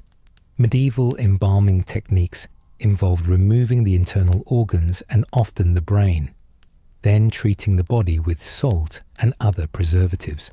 One story claims that the man who removed Henry's brain died from the stench, possibly indicating that Henry had died from some infection or disease that had affected his head. True or not, the story gives a sense of the unpleasant realities of death in the 12th century, even for a king. Henry's body was taken to Reading, to the great abbey he had founded there in 1121, the year after the White Ship disaster. Reading Abbey had been established in Henry's grief, a magnificent monastery that would house his tomb. He was buried before the high altar in a ceremony befitting his long and successful reign. But what happened next showed that Henry's careful plans for the succession had been built on unstable foundations. The Empress Matilda was in Anjou with her husband and young sons. She was pregnant at the time of her father's death, which may have slowed her response to events in England. While she delayed, her cousin Stephen acted. Stephen of Blois, who had sworn an oath to support Matilda, broke that oath. He crossed the English Channel from France with remarkable speed, arriving in England before news of Henry's death had fully spread. With the help of his brother Henry of Blois, who was Bishop of Winchester and controlled the royal treasury there, Stephen seized the throne. On December the 22nd, 1135, just 3 weeks after Henry's death, Stephen was crowned King of England at Westminster Abbey. This usurpation set off the civil war known as the Anarchy, a conflict that would last from 1135 to 1153. For 18 years, England endured warfare, shifting allegiances, devastation of the countryside, breakdown of royal authority, and the suffering that accompanies prolonged civil conflict. Contemporary chroniclers described it as a time when Christ and his saints slept, a time when might made right, and the normal bonds of society seemed to dissolve. And it was in this conflict, this terrible war, that Henry's illegitimate children would prove their greatest value, not as pawns in diplomatic marriages or holders of strategic castles in peacetime, but as military commanders and political leaders in war. Robert of Gloucester initially accepted Stephen's kingship. He attended Stephen's court at Easter in 1136 and seemed willing to acknowledge his cousin's rule. But this acceptance did not last. By 1138, Robert had declared for his half-sister Matilda. The reasons for his change of allegiance are debated by historians. Some sources suggest Robert was offered the throne himself by some barons, but declined out of loyalty to Matilda, and because his illegitimacy would have made his own claim questionable. Others suggest he came to believe that Stephen was a usurper who had broken his oath, and that Matilda truly had the better right. Whatever his reasons, Robert became the military leader of Matilda's cause. In September of 1139, he brought Matilda to England, landing with her at Arundel. From this point forward, Robert would be the commander of her armies, the holder of her key strongholds, and the driving force behind her military campaigns. His importance to Matilda's cause cannot be overstated. Without Robert, the Empress would have had no credible military power in England. Robert's half-brother Reginald de Dunstanville also supported Matilda. Reginald had initially been granted the earldom of Cornwall by Stephen, but when Robert declared for Matilda, Reginald followed his brother's lead. Stephen stripped him of the earldom and gave it to Alan of Richmond. But when Matilda's forces captured Stephen at the Battle of Lincoln in 1141, Reginald regained control of Cornwall. Later that same year, Matilda formally created Reginald as Earl of Cornwall, and he held the southwest of England for her cause throughout the war. The Battle of Lincoln, fought on February 2nd, 1141, was the high point of Matilda's fortunes in the war. Robert of Gloucester commanded her forces against King Stephen. In the battle, Stephen fought bravely, but was overwhelmed by Robert's superior forces. The king was captured and imprisoned at Bristol Castle, which Robert controlled. For the first time since the conquest, a reigning King of England was held prisoner by his own subjects. With Stephen captive, Matilda should have been able to claim the throne. She went to London to be crowned, but the Londoners rose against her. According to chroniclers, Matilda's haughty behaviour and her demands for money alienated the wealthy merchants and citizens of London. They drove her out of the city before she could be crowned. At Winchester, Stephen's wife Matilda of Boulogne arrived from France with a fresh army. In the fighting that followed, it was Robert of Gloucester who was captured this time. The two sides negotiated an exchange, King Stephen for Earl Robert. Both were released. Stephen returned to power as king, and Robert returned to commanding Matilda's forces. The balance of power had returned to stalemate, and the war would grind on for years more. Robert of Gloucester fought tirelessly for his half-sister. He led campaigns, defended strongholds, negotiated with potential allies, and held the core of Matilda's support together through defeats and setbacks. In 1142, he brought Matilda's young son Henry to England, the boy who would eventually become King Henry II. Robert took charge of the boy's education, teaching him about England and English ways, preparing him for his eventual inheritance. But in 1147, Robert fell ill with a fever at Bristol Castle. On October the 31st, the great Earl died. He was buried at St. James's Priory in Bristol, a religious house that he himself had founded in 1129. Robert's death was a devastating blow to Matilda's cause. Contemporary chroniclers made clear that Robert had been the essential figure in her military campaigns. Without him, she could not continue the fight effectively. Soon after Robert's death, Matilda returned to Normandy. She would never return to England, though she lived until 1167. The Civil War continued for several more years, but it essentially become a stalemate between Stephen and Matilda's son, the young Henry. Finally, in 1153, Stephen and Henry negotiated the Treaty of Wallingford.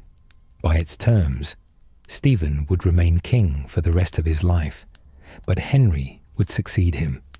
When Stephen died in 1154, the anarchy finally ended, and Henry became King Henry II, founder of the Plantagenet dynasty. Robert of Gloucester's descendants continued to be important in English history. His eldest son William succeeded him as the second Earl of Gloucester.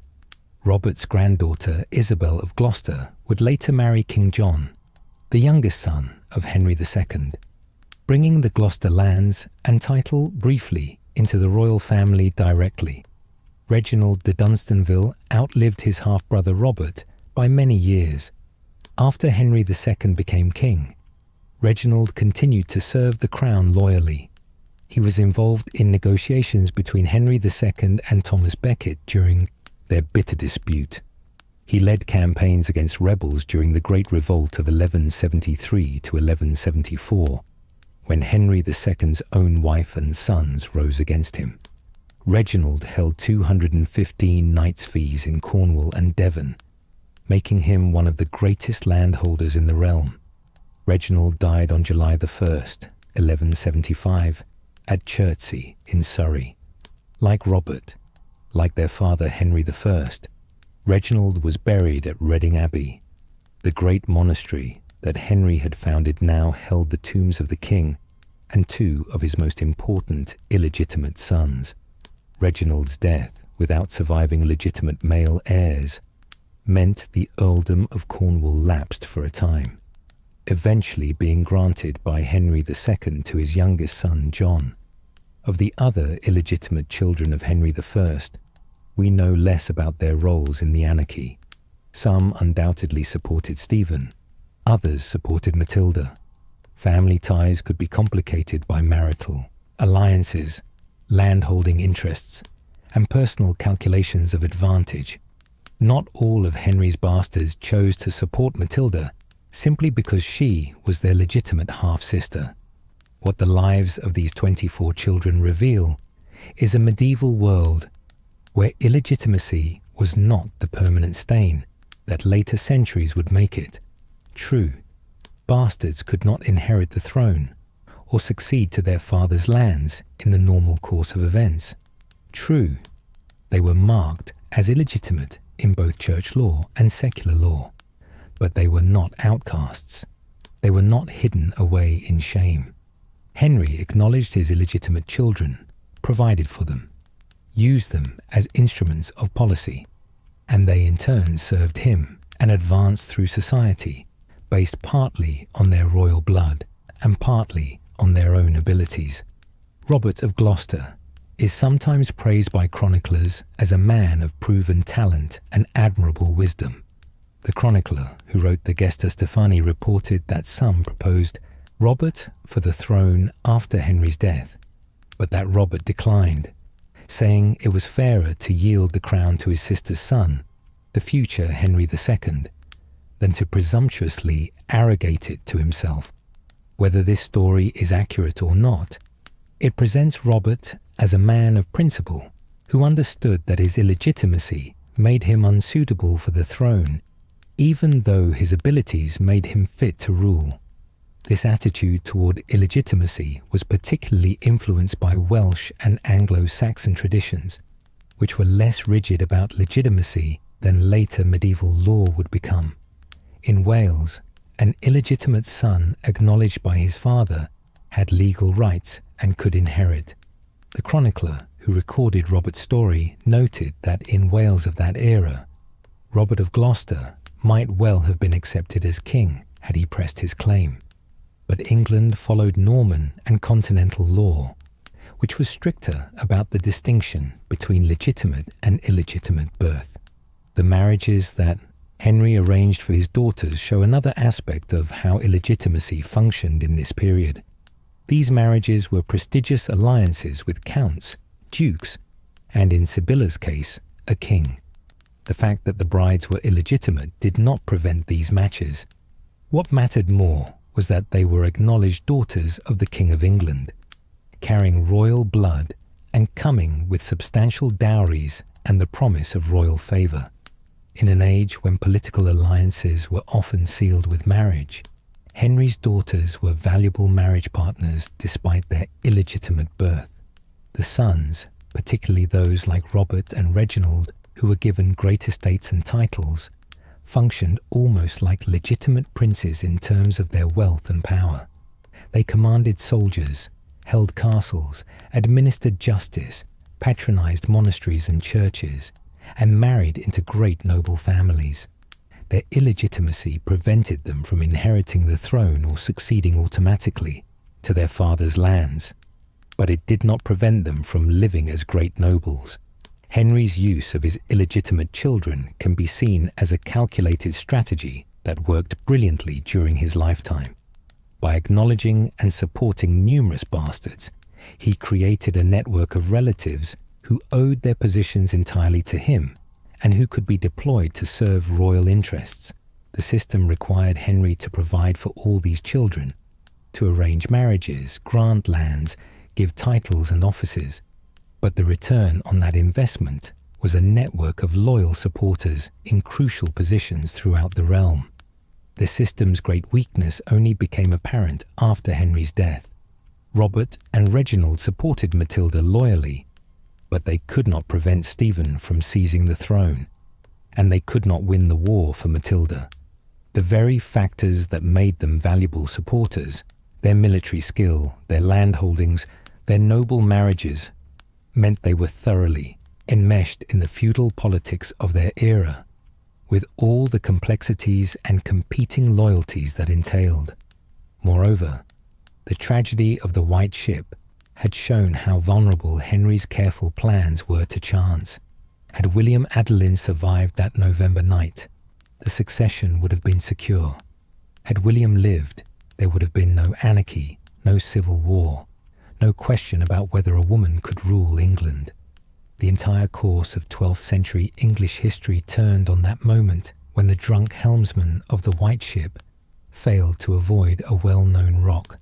The legacy of Henry I's illegitimate children extended beyond their own lifetimes. Their descendants married into the nobility of England, Normandy, Scotland, Wales, Brittany, and beyond. Royal blood, even illegitimate royal blood, was valuable in the marriage market for generations. The grandchildren and great-grandchildren of Henry's bastards would include earls, bishops, and even queens. Through his daughter, the Empress Matilda, and her marriage to Geoffrey of Anjou, Henry became the grandfather of King Henry II. But through his illegitimate children, Henry became the ancestor of a much wider network of noble families. The Earls of Gloucester descended from Robert. The Cornish nobility traced descent from Reginald de Dunstanville. Scottish nobles claimed kinship through Sybilla. Welsh marcher lords descended from those who married Henry's daughters. This dispersion of royal blood through illegitimate lines was not unique to Henry. Many medieval monarchs fathered bastards and used them similarly. What made Henry distinctive was the sheer number, 24 or more acknowledged children, and the systematic way he deployed them across his domains and beyond. His bastards were tools of statecraft, pieces on the chessboard of Anglo-Norman politics, and yet they were also human beings with their own ambitions, loyalties, and choices. Reading Abbey, where Henry and 2 of his sons were buried, stood as a physical monument to this family. Founded in the king's grief after the White Ship disaster, it became a great centre of learning and religion. Pilgrims came to pray at Henry's tomb. Monks prayed for the souls of the king and the earls. The abbey held lands and privileges granted by its royal founder. It stood through centuries until the English Reformation, when King Henry VIII dissolved the monasteries. Today, only ruins remain of Reading Abbey, but in its time, it was a fitting memorial to Henry Beauclerc and his complicated family legacy. The story of Henry I's illegitimate children is ultimately a story about power and family in the medieval world. It shows us how different medieval attitudes toward illegitimacy were from later eras. It reveals the calculations of a king, trying to secure his borders and his succession through every means available, including the strategic use of his numerous offspring. It demonstrates the loyalty and ability of people like Robert of Gloucester and Reginald de Dunstanville, who served faithfully despite their excluded status. And it shows the human cost of medieval politics, from the drowned children on the White Ship to the devastation of the Anarchy. These 24 souls, born to various mothers across 30 years, shaped English history in profound ways. Some, like Robert and Reginald, commanded armies and held great estates, leaving their mark in battles and charters. Some, like Sybilla, became queens and founded abbeys, leaving their mark through marriage and piety. Some, like Richard and the Countess Matilda, died young in tragedy, remembered primarily for how they died. And some, like the daughters about whom we know so little, lived their lives away from the central stage of history, their stories lost to time. What united them all was their father, Henry Beauclerc, who acknowledged them, provided for them, and used them to build and maintain his power. Henry violated his marriage vows repeatedly, fathering children with numerous women, while his wife Matilda lived and after she died. Medieval moralists might condemn this behavior, and some did, but in the harsh calculus of medieval kingship, Henry's illegitimate children were resources to be deployed, and he deployed them with considerable skill. The anarchy that followed Henry's death demonstrated both the success and the limits of his strategy. His illegitimate sons proved loyal and capable, fighting for 18 years to support their legitimate half-sister's claim. But they could not overcome the fundamental problem, that medieval society was not ready to accept a woman as ruler in her own right, that Stephen's bold seizure of power could not be undone, and that military stalemate could not be broken by even the most capable commanders. In the end, the resolution came through the next generation. Matilda's son Henry, grandson of Henry Beauclerc, through the legitimate line, became King Henry II in 1154 and founded the Plantagenet dynasty that would rule England for centuries. The illegitimate children, for all their power and loyalty, could not pass on the crown, but they could and did help preserve it for the legitimate heir of the next generation. As you drift towards sleep now, dear listener, think of those November waters off Barfleur, cold and dark, where William Adelin and his half-siblings drowned. Think of Robert of Gloucester in his castle at Bristol, commanding armies for his half-sister. Think of Reginald de Dunstanville in his Cornish strongholds, holding the southwest for the Empress. Think of Sybilla in her Scottish convent on an island in a Highland lake, a queen who left barely a trace in history beyond her name. Think of Henry Beauclerc himself, the scholarly youngest son, who seized a throne when opportunity presented, who ruled for 35 years with considerable success, who tried to secure the succession through his daughter, only to see his plans dissolve into civil war after his death. Think of all those children, legitimate and illegitimate, whose lives were shaped by their father's ambition and by the unforgiving rules of medieval inheritance. Their world is gone now, those Norman nobles and their Anglo-Saxon subjects, those castles and abbeys, most in ruins or vanished entirely. But their story remains, preserved in chronicles and charters, in the genealogies of later noble families, in the historical record of medieval England. 24 illegitimate children of one king, who lived and loved and fought and died in that distant 12th century. The story of Henry Beauclerc's bastards reminds us that family and power, love and politics have always been intertwined in complicated ways. It reminds us that the rules about legitimacy and inheritance that seem fixed and eternal were themselves products of specific times and places, enforced by some and challenged by others. It reminds us that even in a hierarchical, violent world, individuals could show loyalty, courage, compassion, like William Adelin turning back to save his half-sister, or Robert of Gloucester fighting for 18 years for a cause he believed in. Let us now delve deeper into the lives of these remarkable individuals, exploring their personal stories, their relationships with one another, and the world they inhabited during those tumultuous years of the 12th century. The world into which Henry's illegitimate children were born was one of castles and cathedrals, of knights and monks, of warfare and prayer. England in the early decades of the 12th century was still adjusting to Norman rule. The conquest was now 2 generations past, but tensions remained between the Norman nobility and the Anglo-Saxon population they governed. The Norman French language dominated the court and the upper classes, while English remained the tongue of common people. Latin served as the language of the church, of learning, and of official documents. Castles dotted the landscape, stone fortresses that served as centres of military power and local administration. The great stone keeps were relatively new in England. Many of the castles built immediately after the conquest had been of wood, quickly erected motte and bailey structures. But by Henry's reign, stone was increasingly used for the major fortifications.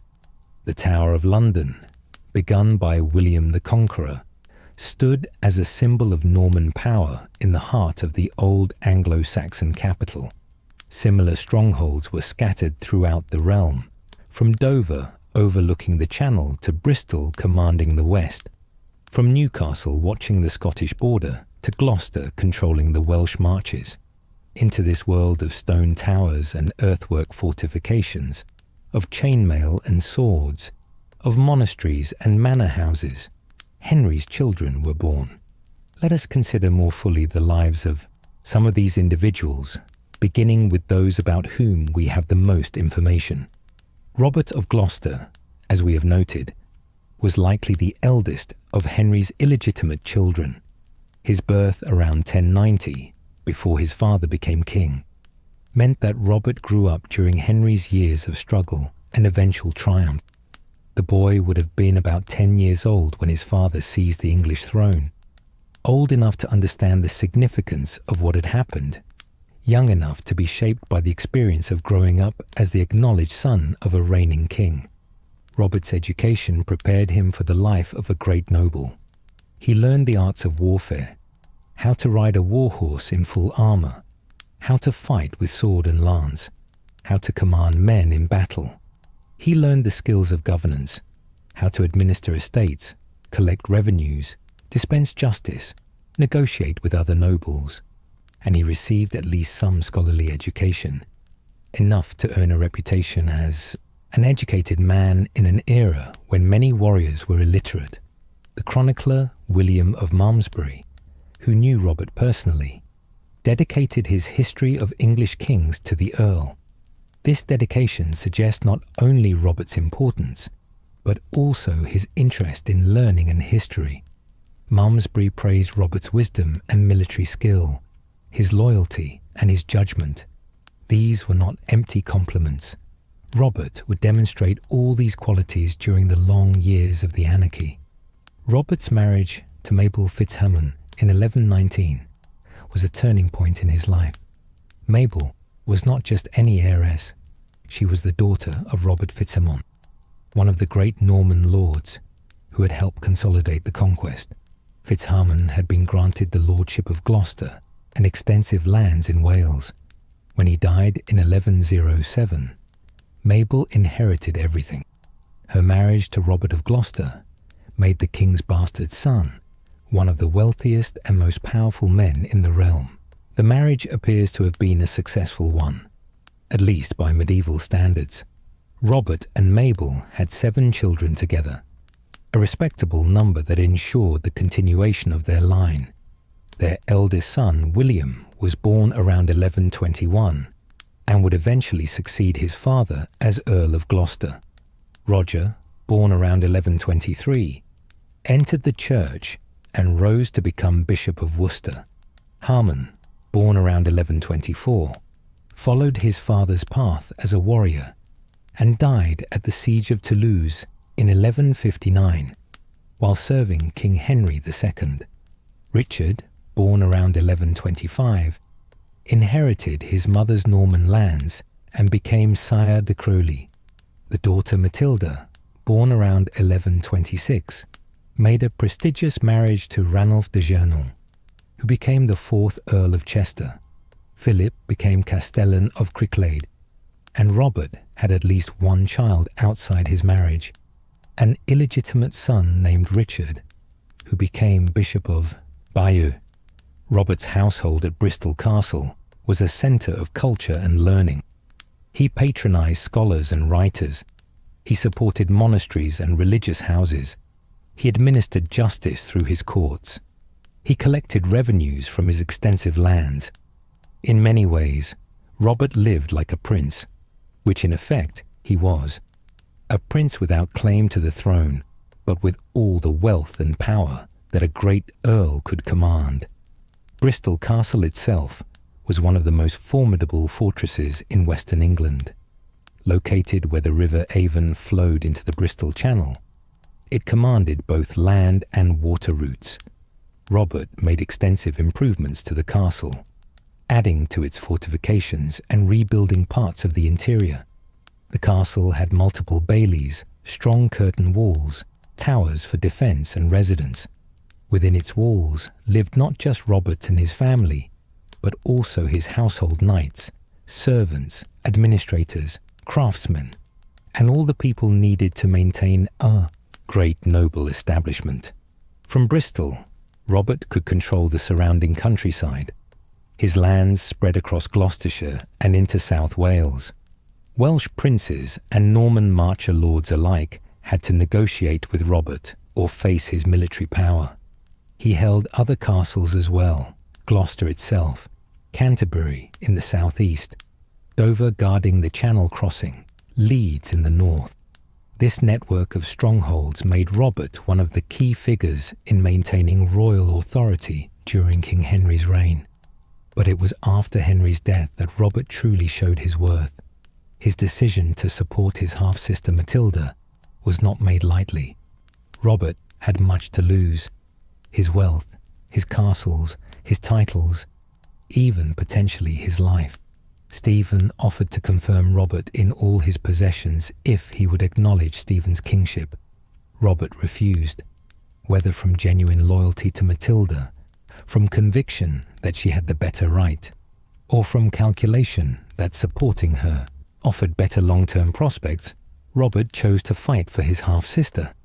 The war that followed consumed the rest of Robert's life, from 1139, when he brought Matilda to England, until his death in 1147. Robert led her forces in an increasingly bitter and destructive conflict. He won victories like the Battle of Lincoln, where he captured King Stephen. He suffered defeats like the rout at Winchester, where he himself was captured. He negotiated the exchange that freed him, but also freed Stephen. He recruited forces, maintained alliances, held territory, and never stopped fighting for Matilda's cause. Contemporary writers acknowledged Robert's crucial importance. The Gesta Stephani, a chronicle written from Stephen's perspective, and therefore hostile to Matilda's cause, nevertheless admitted that Robert was a man of proven talent and admirable wisdom. Even enemies respected him. When he died in 1147, everyone knew that Matilda's cause had lost its essential military leader. She could not continue without him, and indeed she soon withdrew to Normandy, effectively conceding defeat in England. Robert was buried at St. James's Priory in Bristol, which he had founded in 1129. The priory was a Benedictine house, following the rule of St. Benedict that had shaped Western monasticism for centuries. The monks there prayed for Robert's soul and the souls of his family. His tomb became a place of memory. a monument to the Earl who had fought so long and so loyally for a cause that ultimately failed, but that represented, in his view, rightful succession and legitimate authority. Let us turn now to Reginald de Dunstanville, Robert's half-brother through their father, but not through their mothers. Reginald was born around 1110 to Sybilla Corbet, making him a full brother to Sybilla, who became Queen of Scotland, and to William Constable. He was 20 years younger than Robert, which meant his childhood and youth occurred during the most stable period of King Henry's reign, when the king's authority was firmly established in both England and Normandy. Reginald's surname derived from Dunstanville or Dunstanville in Normandy, presumably his birthplace. Like Robert, Reginald was raised at court and received the education of a noble. Unlike Robert, Reginald came of age not in the uncertain years before Henry became king, but in the secure years of an established reign. He knew only his father as king, never as a struggling younger son. Reginald's marriage, like Robert's, was arranged to bring him substantial lands and establish him as a great lord. His wife, Beatrice FitzRichard, was the daughter and heiress of William FitzRichard, who held numerous fiefs in Cornwall. Through this marriage, Reginald gained control of Cornish estates and became Lord of Cardenham. Cornwall, in the 12th century, was a distinct region, less thoroughly integrated into England than the lands farther east. The Cornish people spoke their own Celtic language, related to Welsh and Breton. They had their own customs and traditions. A Lord of Cornwall needed to understand and work with this distinctive local culture. Reginald's initial grant of the title Earl of Cornwall came from King Stephen, who was trying to build support in the early days of his reign. But when Robert of Gloucester declared for Matilda, Reginald followed his brother's lead. This was a significant decision. It meant defying the king who had just granted him his earldom. Stephen responded by stripping Reginald of the title and giving it to Alan of Richmond instead. But the fortunes of war changed.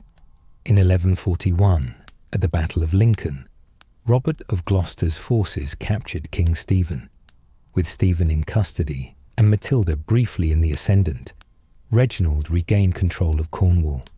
Later that year, Matilda formally created Reginald as Earl of Cornwall, confirming the title that Stephen had given and then taken away. From this point forward, Reginald held Cornwall for Matilda's cause, controlling the southwestern peninsula and preventing Stephen's forces from gaining a foothold there. Cornwall and Devon became Reginald's power base. The castles he controlled, including Launceston, the primary stronghold of Cornwall, gave him military dominance in the region. The 215 knights' fees he held represented an enormous military resource. Each knight's fee was land sufficient to support a fully equipped knight, with horse, armour, weapons, and attendants. 215 such fees meant Reginald could field a substantial army when needed. Reginald's support of Matilda during the Anarchy was consistent and important, though perhaps less crucial than Robert's, because Cornwall was peripheral to the main theatres of conflict. The critical struggles occurred in the Midlands, the Thames Valley, and the South. Cornwall, remote in the far southwest, was valuable territory, but not decisive. Nevertheless, Reginald's control of the southwest prevented Stephen from dominating all of England and provided Matilda's cause with resources and a secure base. After the Anarchy ended with the Treaty of Wallingford and the succession of Henry II, Reginald continued in royal service. Henry was Matilda's son, Reginald's nephew through the legitimate line, and the new king valued his uncle's loyalty and capability. Reginald was involved in diplomatic negotiations, including the difficult relationship between Henry II and Thomas Becket. He served as Sheriff of Devon from 1173 to 1174, during the Great Rebellion, when Henry's own wife and sons turned against him. Reginald led campaigns against the rebels in England, helping to secure the kingdom for his nephew.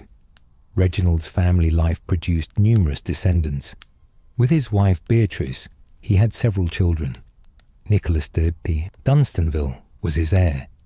Though Nicholas died in 1175, the same year as his father, without leaving legitimate male heirs, Hawise married Richard de Redvers, the second Earl of Devon, strengthening ties between Cornwall and Devon. Maud married Robert de Beaumont, Count of Moulins, connecting the family to important Norman nobility. Ursula married Walter de Dunstanville. Sarah married Aymar V, Viscount of Limoges, creating a tie to southern France. Joan married Ralph de Valitor. Reginald also had two illegitimate sons by a mistress named Beatrice de Vaux. Henry Viscount briefly held the title of Earl of Cornwall after Reginald's death, but resigned it to King Henry III in 1219. William Viscount's life is less documented. Like his father, Reginald acknowledged his illegitimate children, providing for them within the bounds of what was acceptable for bastards. When Reginald died on July 1st, 1175, at Chertsey in Surrey, he was about 65 years old. He had lived through the entire Anarchy, through the establishment of the Plantagenet dynasty, through the early years of Henry II's transformative reign. He was buried at Reading Abbey alongside his father King Henry and his half-brother Robert of Gloucester. The three tombs together represented a family bound by blood, if not by legitimacy, united in death at the monastery Henry had founded in his grief. Now, let us consider more fully the daughter Sybilla, who became Queen of Scots. Born around 1092 to Sybilla Corbet, she shared her mother's name, which was not uncommon in an era when children were often named after parents or important relatives. Young Sybilla grew up in her father's household, acknowledged as the king's daughter, educated as befitted a princess, even if an illegitimate one. What education meant for a girl in the early 12th century differed considerably from what it meant for boys. Sybilla would not have learned warfare or estate management in the way her half-brothers did. Instead, she would have learned the skills expected of a noble lady: how to manage a great household, how to supervise servants and craftsmen, how to handle the administrative and economic responsibilities of a castle or manor in her husband's absence. She would have learned needlework and music, dancing and conversation, all the accomplishments that made a woman suitable for courtly life. She would also have received religious education. Noble women were expected to be pious, to pray regularly, to support the church through alms and patronage. Many could read Latin well enough to follow prayer books and psalters, though fewer women than men could write. Whether Sybilla was literate in this technical sense, we do not know, but she certainly would have been familiar with the prayers and rituals of medieval Christianity that structured daily life for people of all classes. Her marriage to Alexander I of Scotland around 1107, when she was about 15, was a significant diplomatic achievement for King Henry. Alexander had succeeded his brother Edgar as King of Scots in 1107, and Henry moved quickly to secure the alliance. The marriage bound Scotland to England more closely, building on the relationship Henry had established through his own marriage to Matilda of Scotland, who was Alexander's sister. Medieval Scotland was quite different from medieval England. It was poorer, less densely populated, less thoroughly feudalized. The Scottish Church was organized differently, with the Celidae, or Culdees, communities of married clergy following their own Celtic traditions, existing alongside the newer Benedictine houses that were more similar to English monasteries. The Scottish nobility included both Gaelic-speaking clans from the Highlands and English-speaking nobles from the Lowlands. The king's authority, while real, had to be constantly maintained through military force and careful negotiation with powerful regional lords. Sybilla's position as queen consort gave her some role in governance, though medieval queens' power varied greatly depending on their personal capabilities and their husband's trust. We know that Sybilla and Alexander jointly founded or refounded Scone Abbey, one of the most important religious houses in Scotland. Scone was the traditional site where Scottish kings were inaugurated, making it a place of great symbolic significance. The involvement of both king and queen in this foundation suggests a genuine partnership between Alexander and Sybilla in at least some aspects of governance and patronage. The chronicler William of Malmesbury wrote dismissively of Sybilla, claiming there was some defect in her manners or appearance, and suggesting that Alexander did not grieve much at her death. But Malmesbury was writing from England, possibly relying on second-hand information or court gossip. His characterization may have been influenced by English prejudices against Scotland, or by the simple fact that Sybilla left no children, and therefore seemed, from a political perspective, to have failed in her primary duty as a queen. Other evidence suggests a different picture. The joint founding of Scone Abbey indicates cooperation between husband and wife. Alexander's establishment of a priory on an island in Loch Tay, dedicated to his wife's memory after her death, suggests genuine affection. The fact that Alexander never remarried after Sybilla's death, despite his relative youth and the lack of an heir, may indicate either deep grief or at least a disinclination to seek another wife. Sybilla died on July the 12th or 13th, 1122, at the priory Alexander had founded on the Isle of Loch Tay. The circumstances of her death are not recorded. Whether from illness, childbirth, or accident, we do not know. She was about 30 years old, still young, but past the most dangerous years of childbirth. She was buried either at the priory on the island or at Dunfermline Abbey, the traditional burial place of Scottish kings and queens. Alexander himself died just 2 years later, in 1124, still in his 40s. The throne passed to their brother-in-law David, who had been Henry's son-in-law, married to Henry's daughter by Queen Matilda. Sybilla's life as Queen of Scots represented the highest achievement any of Henry's illegitimate daughters attained. While other daughters married counts and lesser nobles, only Sybilla married a reigning king. Her position demonstrated that illegitimate birth, while a disadvantage, was not an insuperable barrier to prestigious marriage for the acknowledged daughter of the King of England. The alliance her marriage represented served both kingdoms' interests, helping to maintain peace along the often troubled Anglo-Scottish border. Let us consider now some of the lesser-known children of Henry, those about whom the historical record is frustratingly sparse but who, nonetheless, lived their lives, loved and grieved, achieved and failed, just as did their more famous siblings.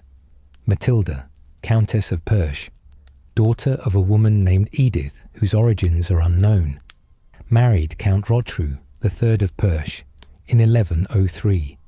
The county of Perche lay between Normandy and the domains of the French crown, making it strategically important territory. Rotrou had succeeded his father as count in 1189 while still a young boy, and his minority had been marked by conflicts with neighbouring lords. By 1103, when he married Matilda, Rotrou was in his mid-30s and well established as count. The marriage produced 2 daughters, continuing the comital line. For about 17 years, Matilda lived as Countess of Perche, managing her household, raising her daughters, participating in her husband's governance of the county. Then came November of 1120 and the White Ship disaster. Matilda was one of the passengers on that ill-fated vessel. Why she was aboard rather than travelling on another ship is not recorded. Perhaps she had been visiting her father's court in Normandy and was returning to Perche. Perhaps she had accompanied her half-brother William Adelin on some social or political occasion and was returning with his party. Whatever the reason, She was there when the ship struck the rock and began to sink. The story of William Adelin ordering his boat to turn back when he heard Matilda's cries has become one of the defining moments of the White Ship disaster. Whether it actually happened exactly as chroniclers recorded, it is impossible to know. Medieval chroniclers often shaped their narratives to convey moral lessons or to portray individuals in particular ways. The story of William turning back portrays him as compassionate and brave, willing to risk his own life to save his half-sister. If the story is accurate, it reveals something about the relationships within Henry's extended family. William did not have to try to rescue Matilda. She was illegitimate, while he was the legitimate heir. In strict hierarchical terms, his life was infinitely more valuable than hers, yet the story has him ordering the rescue attempt, unable to leave his sister to drown. It suggests bonds of affection, cutting across the boundary between legitimate and illegitimate, between heir and bastard. Of course, the rescue failed. The boat capsized, and both William and Matilda drowned in the cold November water. Matilda's husband, Rotrou, was left a widower. Their 2 daughters lost their mother. King Henry lost both his heir and another of his children. The White Ship disaster touched many families, destroying not just the royal succession, but also numerous noble houses that lost sons and daughters in the wreck. Another daughter about whom we know relatively little was the Matilda who married Conan III, Duke of Brittany. This marriage served to secure another of Normandy's borders. Brittany was a distinct region with its own Celtic language and culture, more similar to Cornwall or Wales than to the French-speaking territories around it. The Dukes of Brittany were important powers in northwestern France, capable of causing considerable trouble for Normandy or France if they chose to ally with enemies. By marrying his daughter to Conan, Henry created a family tie that encouraged friendship between Normandy and Brittany.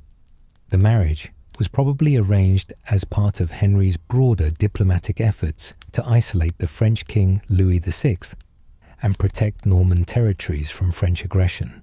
These dynastic marriages were the basic stuff of medieval diplomacy. Personal ties created by marriage and kinship were seen as more reliable than simple treaties or agreements. Matilda and Conan had children, continuing the ducal line of Brittany. But beyond this basic fact, we know almost nothing about Matilda's life as Duchess of Brittany. Did she learn Breton language and customs? Did she influence her husband's policies toward Normandy and England? Did she maintain contact with her half-siblings? All these questions go unanswered. She disappears into the historical silence that surrounds most medieval women, especially those who left no dramatic mark on events. Yet another Matilda, the abundance of this name among Henry's children creating genuine confusion for historians, became Abbess of Montvilliers. This Matilda chose or was directed into religious life, taking vows and eventually rising to lead her convent. The position of abbess was one of considerable power and responsibility. An abbess administered convent lands, oversaw the spiritual life of her nuns, dealt with nobles and church officials, and in many ways functioned as the female equivalent of an abbot. Montvilliers was a Benedictine convent in Normandy, following the rule of St. Benedict. The rule prescribed a life of prayer, work, and communal living. The nuns attended services throughout the day and night, prayed privately, did manual labor, copied manuscripts, cared for the sick and poor, and maintained the buildings and lands of the convent. As abbess, Matilda would have led this community, guided its spiritual life, and represented it to the outside world. What we know about Abbess Matilda is that during the Anarchy, she supported her legitimate half-sister, the Empress Matilda's claim to the throne. Even from her convent, even though she had taken vows that theoretically separated her from worldly politics, Abbess Matilda found ways to aid her sister's cause. Perhaps she provided money from convent revenues, Perhaps she offered the convent as a refuge or meeting place. Perhaps she used her connections with other religious houses to gather intelligence or convey messages. The ways a woman in religious life might assist a political cause were many, even if they were not as direct as leading armies or holding castles. The daughter Juliana, possibly a child of Ansfried like Richard, who drowned on the White Ship, married Eustace de Breteuil in 1103. Eustace was himself illegitimate, the bastard son of a Norman noble family. The marriage of two illegitimate children of great families was not unusual. It allowed for useful alliances while acknowledging that neither partner came from the fully legitimate line. Juliana and Eustace had two daughters together, but their lives became caught up in the violent politics of the Norman frontier. Eustace rebelled against King Henry over some dispute. The details are murky in surviving sources. In the course of this conflict, Eustace captured some of Henry's supporters and had them blinded. Blinding was a common punishment in medieval warfare, considered more merciful than death, because it left the victim alive but rendered him useless as a warrior. Henry retaliated by seizing Eustace's daughters by Juliana, his own granddaughters, and having them blinded in turn. This was brutal even by medieval standards, to blind one's own grandchildren. But Henry was a man who did not forgive rebellion, and he was willing to use whatever leverage he had to punish those who defied him. Juliana was enraged by what her father had done to her children. According to the chroniclers, she decided to kill Henry. She somehow obtained a crossbow and approached the king, intending to shoot him. But the assassination attempt failed. Whether she was discovered before she could shoot, or whether she shot and missed, or whether her courage failed at the crucial moment, the sources do not tell us clearly. What is clear is that she did not succeed in killing her father. One might expect such an attempted regicide to result in severe punishment, death or imprisonment at minimum. But apparently, Henry eventually reconciled with both Juliana and Eustace. This suggests that despite his brutal retaliation against their children, Henry understood that Juliana's fury was a response to his own actions. Or perhaps he valued the alliance that Eustace's family represented enough to overlook the assassination attempt. Medieval politics could be brutally pragmatic in ways that seem shocking to modern sensibilities. The daughter Isabel, born late in Henry's life to Isabella de Beaumont, appears briefly in the historical record as a witness to charters alongside her mother. Her mother, Isabella de Beaumont, was the daughter of Robert de Beaumont, the first Earl of Leicester, one of the most important Anglo-Norman nobles. The Beaumont family was deeply involved in the governance of both England and Normandy, holding lands and titles in both domains. Isabel apparently never married, which was unusual for a king's acknowledged daughter, even an illegitimate one. Perhaps she chose religious life, though no record of her taking vows survives. Perhaps she died young, before a suitable marriage could be arranged. Perhaps some physical or mental condition made marriage impractical. Or perhaps the chaos following Henry's death and the outbreak of the Anarchy disrupted whatever marriage plans might have been made for her. We simply do not know. The daughters, Gundred and Rohise, possibly children of Sybilla Corbet, or possibly daughters of Sybilla's later husband, Herbert Fitzherbert, exist in a murky zone of historical uncertainty. If they were Henry's daughters, they were apparently born after he married Queen Matilda, which would explain why their paternity might be questioned or downplayed in some sources. If they were Herbert Fitzherbert's daughters, they were Henry's stepdaughters, part of his extended family, but not actually his children. Gundred, if she was Henry's daughter, married Henry de la Pomeroy around 1130. Rohise, if she was Henry's, married Henry de la Pomeroy, possibly the same person as Gundred's husband, possibly a relative. The confusion in the sources is considerable. These daughters, real or misattributed, show us the limits of medieval record-keeping. Even for a king's family, documentation could be incomplete, ambiguous, or contradictory. Among the sons about whom we know less, Henry Fitzroy, the son of the Welsh Princess Nest, lived and died as a warrior of the Welsh marches. Nest herself was a remarkable figure, famous for her beauty and her numerous liaisons with Norman lords. She was married to Gerald of Windsor, a Norman castellan, but had affairs with several other men, including King Henry. Her son by Henry became involved in the constant warfare that characterized Welsh-English relations in this period. The Welsh marches were a frontier zone, where English and Norman power constantly struggled against Welsh resistance. The Marcher lords held castles and territories that they had conquered from Welsh princes, but that conquest was never completely secure. Welsh raids could destroy Norman settlements. Norman expeditions could devastate Welsh lands. Alliances shifted. Today's ally might be tomorrow's enemy. Henry Fitzroy operated in this violent, unstable world. He held lands in Wales, presumably granted to him by his father, and he used those lands as a base for further expansion of English power. But in 1157 or 1158, he met his end.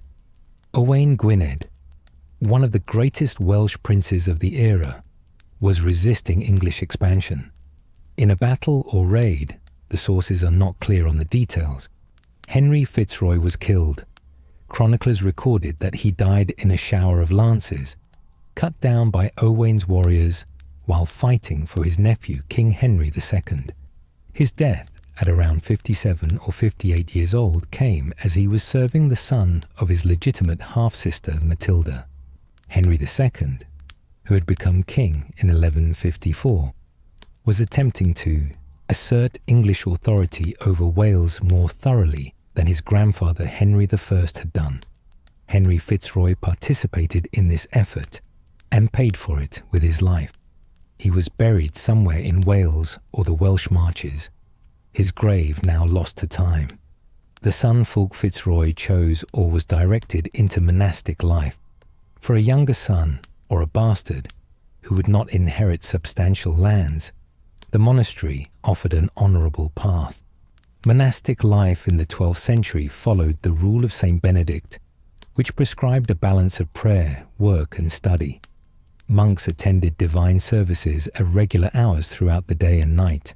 They worked with their hands, farming the monastery's lands, copying manuscripts, crafting goods. They read and studied scripture and the writings of the church fathers. Some monks rose to positions of authority, abbot of their monastery, bishop of a diocese, even higher positions in the church hierarchy. Others lived quiet lives of devotion, never becoming famous, never achieving high office, but fulfilling their vows of poverty, chastity, and obedience. We do not know which path Fulk followed. We do not know which monastery he entered when he died, or what kind of monk he was. He survives only as a name in genealogies, one of Henry's children, who chose or was given a religious rather than secular life.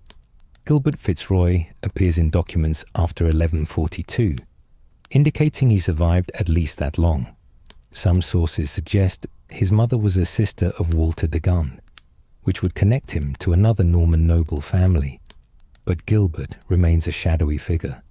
Did he fight in the Anarchy? If so, which side did he support?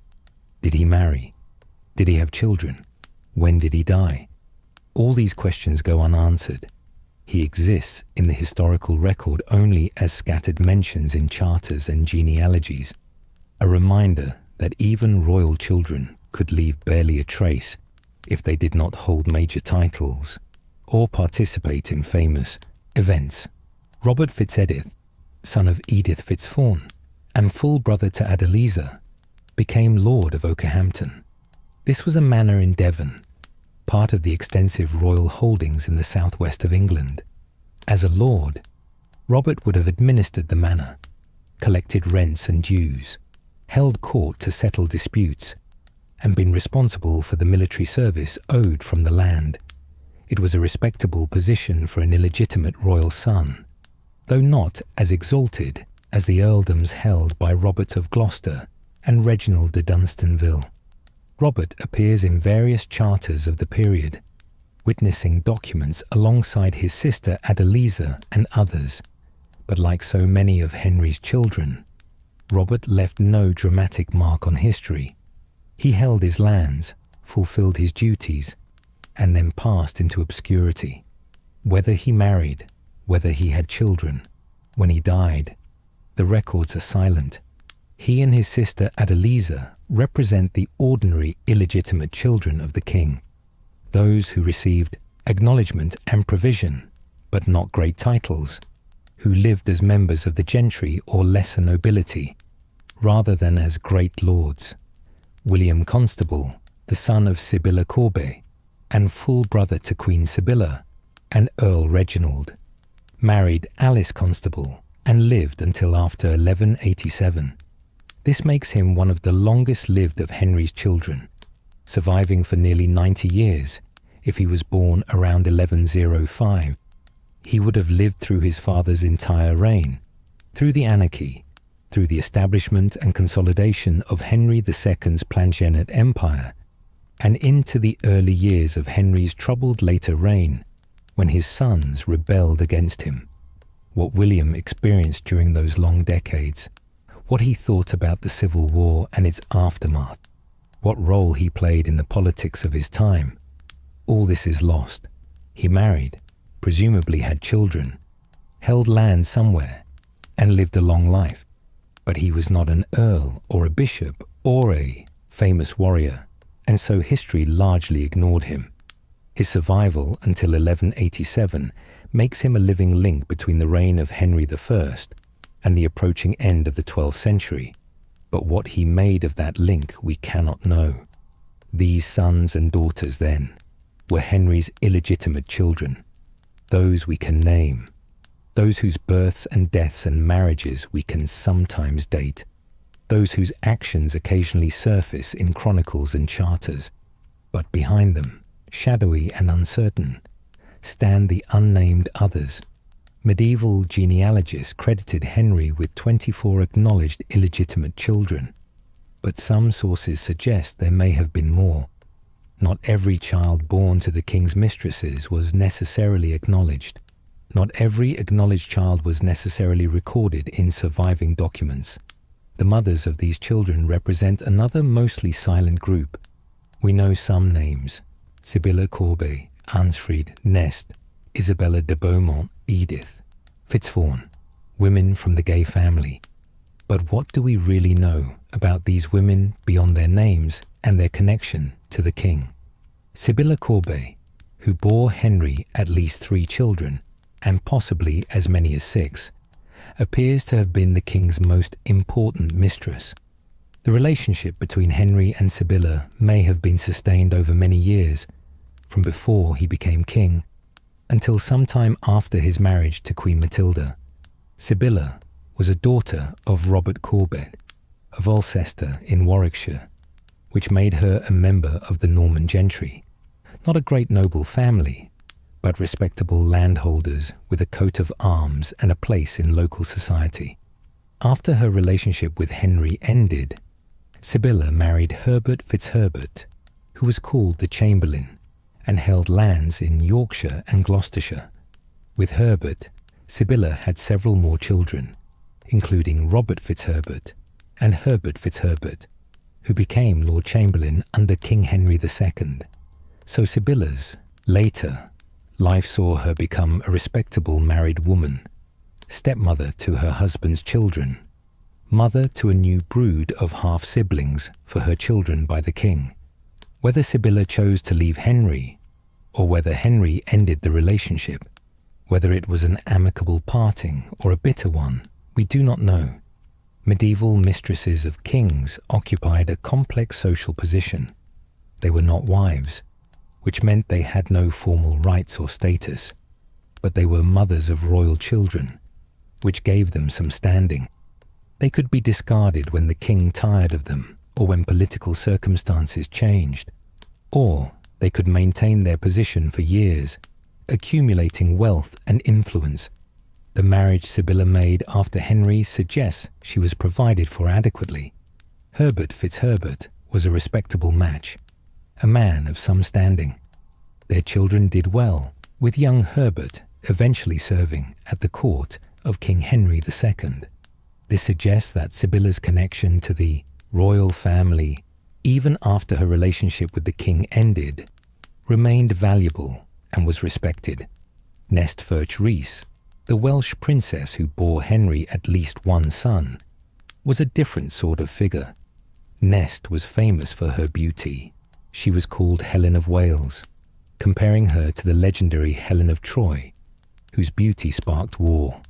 Nest was the daughter of Rhys ap Tudor, who had been the last independent native prince of the kingdom of Deheubarth in South Wales. After the Normans conquered South Wales, Nest became involved with several Norman lords. The chroniclers preserved scandalous stories about Nest. One tells how Owain ap Cadogan, a Welsh prince, abducted Nest from the castle where she was staying with her Norman husband Gerald of Windsor. Owain was infatuated with Nest and wanted to claim her for himself. Gerald barely escaped with his life when Owain's men attacked. The abduction caused a crisis, with Norman forces hunting Owain across Wales. Eventually, Nest was returned or escaped, but the incident showed her as a woman whose beauty could provoke violence and political turmoil. Nest's relationship with King Henry may have occurred before or during her marriage to Gerald of Windsor. The chronology is unclear. What is clear is that she bore Henry a son, also named Henry, who lived and died as a warrior of the marches. Nest had other children by Gerald, and possibly by other Norman lovers. Her numerous offspring included some who would become important in Welsh and Anglo-Norman politics. Nest represents the complicated intersection of Welsh and Norman society in the conquest period. She was a Welsh princess by birth, daughter of a king, but she became the wife and mistress of Norman conquerors. Her children, by various fathers, inhabited a mixed cultural world, Welsh by ancestry but Norman by upbringing and affiliation. Whether Nest herself identified more as Welsh or Norman, whether she resented the conquest or accommodated to it, we cannot know. The chroniclers present her primarily as a beautiful woman whose desirability caused men to fight, a medieval Eve whose sexuality was dangerous, but she was undoubtedly more than that simplistic portrayal suggests. Ansfried, who bore Henry at least 2 children, Richard and possibly Juliana, and maybe 3, if Fulk was also hers, was identified as the widow of Anskill of Seacourt. This tells us she had been married before her relationship with Henry, and that her husband had died or they had separated somehow. Widows in medieval society occupied an interesting legal position. They had more independence than married women or unmarried daughters, able to control their own property and make their own decisions to a greater extent. A widow who caught a king's eye might become his mistress willingly, seeing it as an opportunity for advancement, or she might feel she had little choice but to accept his attention. Richard, Ansfried's son, was raised by Robert Blow, the Bishop of Lincoln. This meant Richard received an ecclesiastical education, raised in a bishop's household with the expectation that he might enter the church. But Richard never took religious vows. He grew to be a young man, possibly engaged to be married, seemingly destined for a secular life despite his church upbringing. Then came the White Ship disaster, and Richard drowned along with his half-brother William Adelin and his half-sister Matilda of Perche. Ansfried's daughter Juliana, if she was indeed Ansfried's child, married Eustace de Breteuil and eventually tried to kill King Henry after he had her daughters blinded. Whether Ansfried lived to see these terrible events, her son drowning, her granddaughters blinded, her daughter attempting regicide, we do not know. Did Ansfried try to intervene in the conflict between Juliana and the king? Did she plead for her granddaughters? Did she grieve for her son Richard? The sources are silent. Isabella de Beaumont, mother of Isabel Fitzroy, came from one of the greatest Anglo-Norman families. Her father, Robert de Beaumont, was the first Earl of Leicester and one of the most trusted advisors of both William the Conqueror and Henry I. The Beaumont family held extensive lands in both England and Normandy and was deeply involved in the administration of both domains. Isabella's liaison with King Henry produced a daughter, Isabel, who apparently never married. Whether Isabella herself was married at the time of her relationship with Henry, or whether she later married, we do not know, but her high birth meant that her daughter by the king was well positioned, appearing in charters as a witness alongside her mother, acknowledged as part of the extended royal family even if illegitimate. Edith Fitzvaughan, whose name suggests she came from a noble family, Fawn or Fawn Fitzigulf was a notable landholder, bore Henry at least 2 children, Robert, who became Lord of Okehampton, and Adeliza. Brother and sister appeared together in various documents, suggesting they maintained a relationship and perhaps held adjacent or related lands. Their mother Edith disappears from the record after bearing them, like so many of the women in Henry's life. These women, Sybilla, Nest, Ansfried, Isabella, Edith, and the unnamed others, were the mothers of Henry's illegitimate children.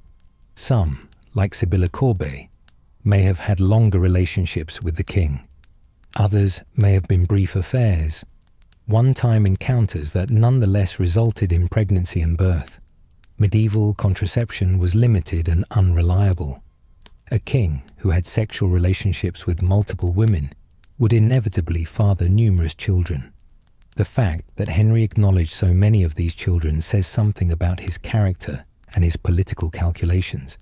A king could simply refuse to acknowledge illegitimate children, leaving them and their mothers to fend for themselves.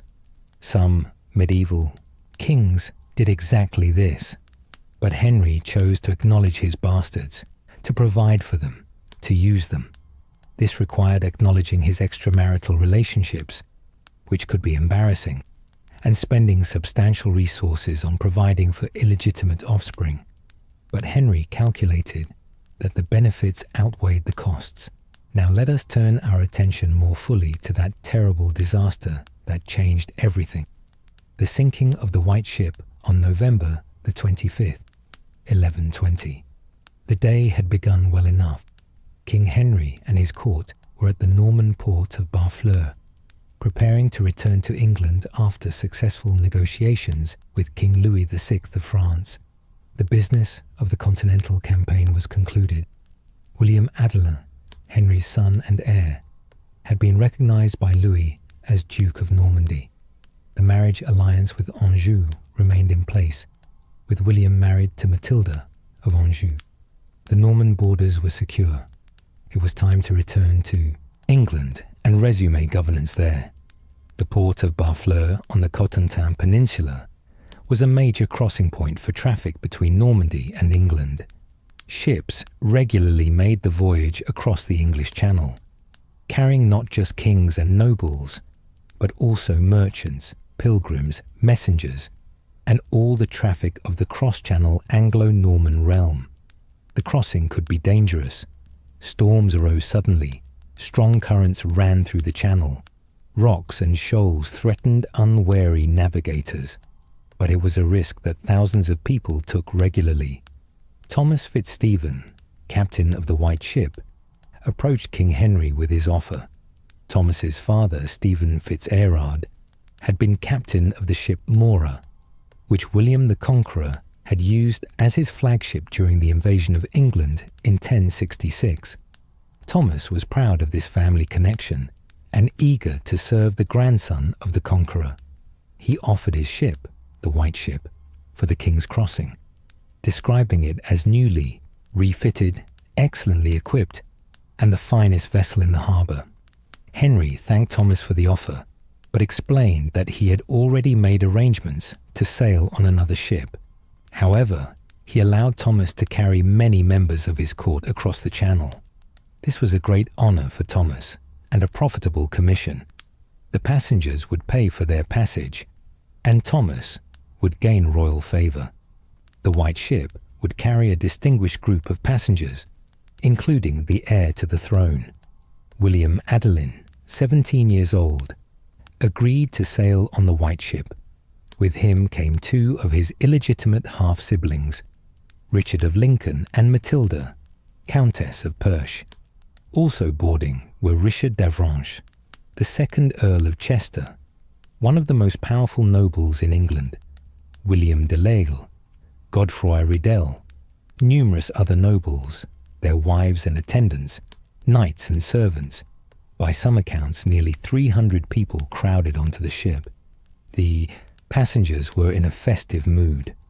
Wine was brought aboard, casks and barrels of it, and distributed freely.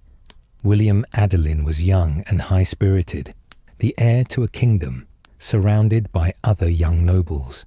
The atmosphere was one of celebration, relief that the campaigning was over, anticipation of returning to England. The wine flowed and flowed and flowed. According to the chronicler Orderic Vitalis, who wrote an account of the disaster based on the testimony of the sole survivor, William Adelin himself, ordered wine for the crew. The sailors and oarsmen drank alongside the noble passengers. As the afternoon wore on toward evening, everyone aboard the White Ship was becoming drunk. The noise of drunken revelry could be heard across the harbour. Some passengers, observing the scene with alarm, chose to disembark before the ship sailed. A group of monks left the ship, uncomfortable with the drunken atmosphere. Other sober-minded travellers also departed. One notable figure who left was Stephen of Blois, Henry's nephew, the same Stephen who would later seize the English throne. The story goes that Stephen was suffering from diarrhea and needed to remain on land to recover. This intestinal ailment, unpleasant though it was, saved Stephen's life. Had he sailed on the White Ship, he would have drowned, and the entire subsequent history of England would have been different. As evening fell and darkness came, most ships had already departed, including the king's vessel. The White Ship was late in casting off, delayed by the continued drinking and revelry. Finally, well after dark, Thomas Fitzstephen gave the order to depart. The oarsmen took their positions, drunk but determined. The passengers settled in, equally drunk. Someone, possibly William Adelin, possibly others in the group, boasted that the White Ship was faster than the king's vessel and would overtake it despite the late start. The ship cast off from Barfleur and moved out into the dark waters of the Channel. The oarsmen rowed hard, driven by pride and ambition and alcohol. Thomas Fitzstephen ordered them to row faster, faster, to catch up with the king's ship.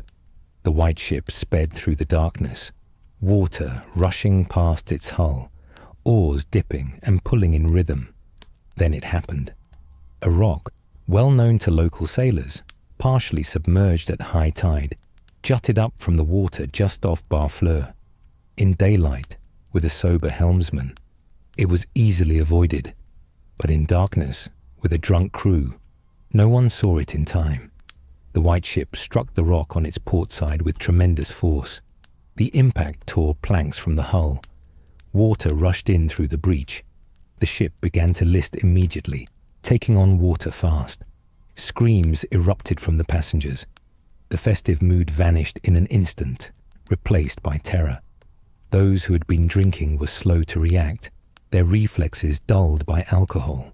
Some tried to grab onto the rails or masts. Others were thrown into the water by the impact.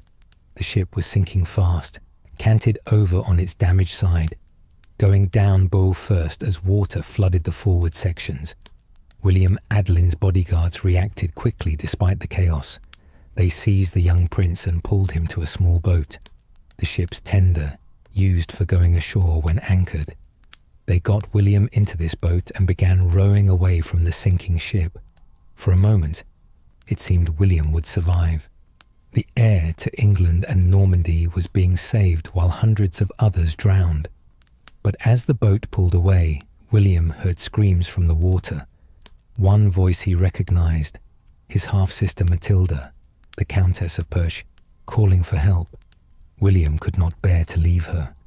Despite his guards' protests, despite the danger, he ordered the boat to turn back. They had to try to save Matilda.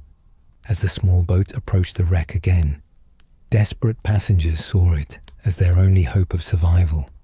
People in the water, thrashing and drowning, swam toward the boat. Hands reached up, grabbing for the gunwales. Too many people tried to climb in at once. The small boat, designed to carry perhaps 4 or 5 people, could not support dozens. The boat capsized. William Adelin sank beneath the cold November water, his fine clothes and boots weighing him down. Matilda, the sister he had tried to save, drowned alongside him. The guards, who had almost saved the prince, also drowned. Everyone who had been in the boat perished in that cold darkness. The main body of the white ship sank quickly once the water had flooded through the breach in its hull. 300 people, according to Orderic Vitalis's estimate, were thrown into the water or went down with the ship. Very few of them could swim. Swimming was not a common skill in medieval Europe. Those who could keep themselves afloat for a time struggled in the cold November water, which sapped strength and heat from their bodies. Heavy clothing, the long robes and layered garments worn by nobles, became waterlogged and dragged people under. Armor, worn by knights, pulled them down like stones. Panic gripped those in the water. People grabbed at each other, at floating debris, at anything that might keep them afloat. In doing so, they often dragged each other down. Screams filled the night air. Those on shore and on other ships heard the sounds of distress, but could not see what was happening in the darkness. Some boats set out to investigate, but by the time they reached the area, most of the victims had already drowned. The cold water ensured that even strong swimmers could not survive long. Through that long night, people clung to debris, broken planks, pieces of the mast, anything that floated. Gradually, one by one, they lost their grip or lost consciousness from the cold and slipped beneath the surface.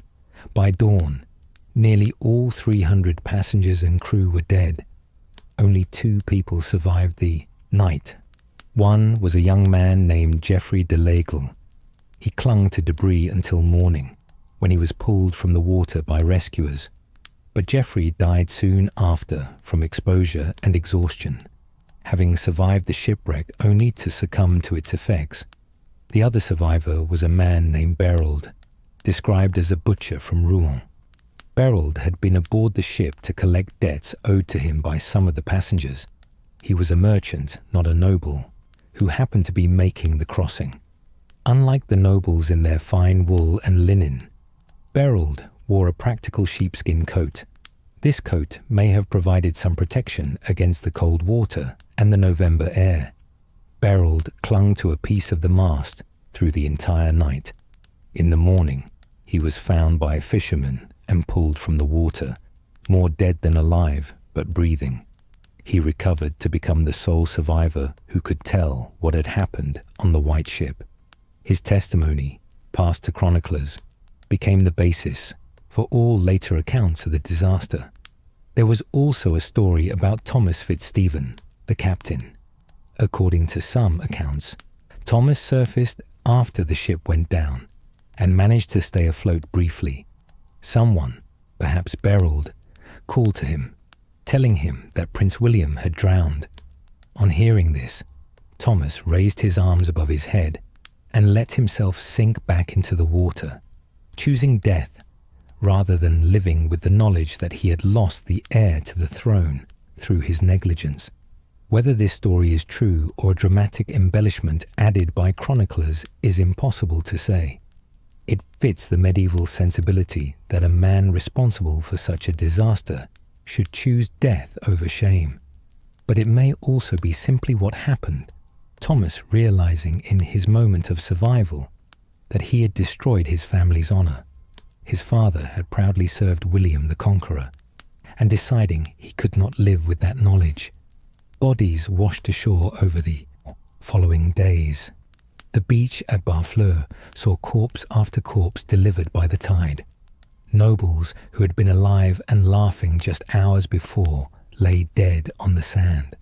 Wives who had sailed with their husbands were found among the drowned.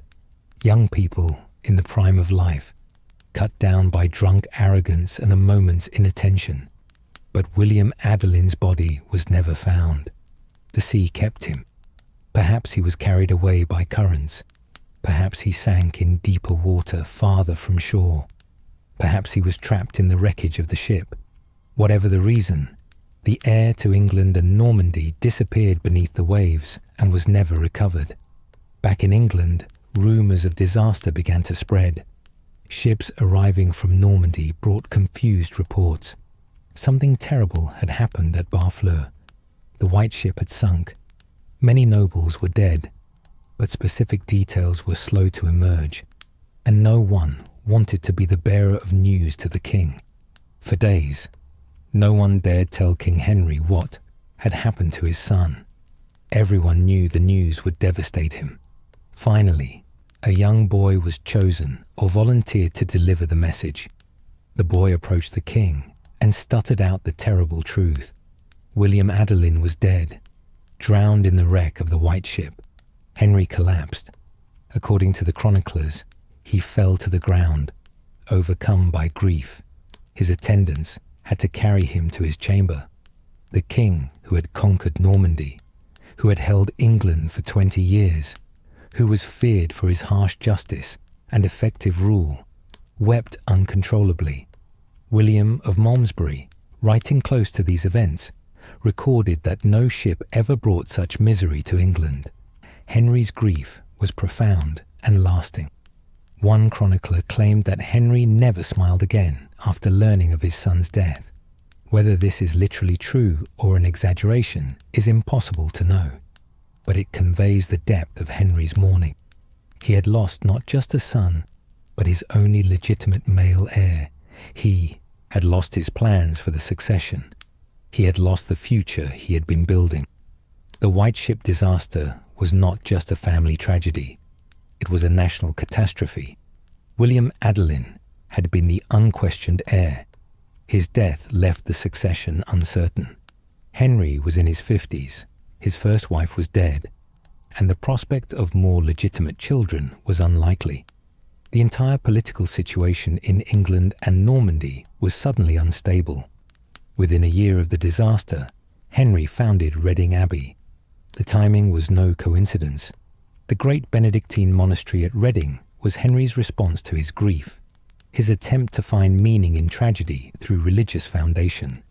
The abbey would become one of the most important religious houses in England, generously endowed with lands and privileges, and it would become Henry's burial place when he died in 1135. Reading Abbey represented medieval piety and medieval power together. The monks prayed for Henry's soul and for William's soul. The abbey held estates that generated revenues for its support. It educated students, cared for the poor, and served as a centre of learning. For centuries, it stood as a monument to Henry's grief and his faith, until the Reformation brought its dissolution and destruction. But all the prayers at Reading Abbey, all the masses said for William's soul, could not solve Henry's succession problem. The white ship had sunk more than just a ship. It had sunk Henry's carefully laid plans for the future.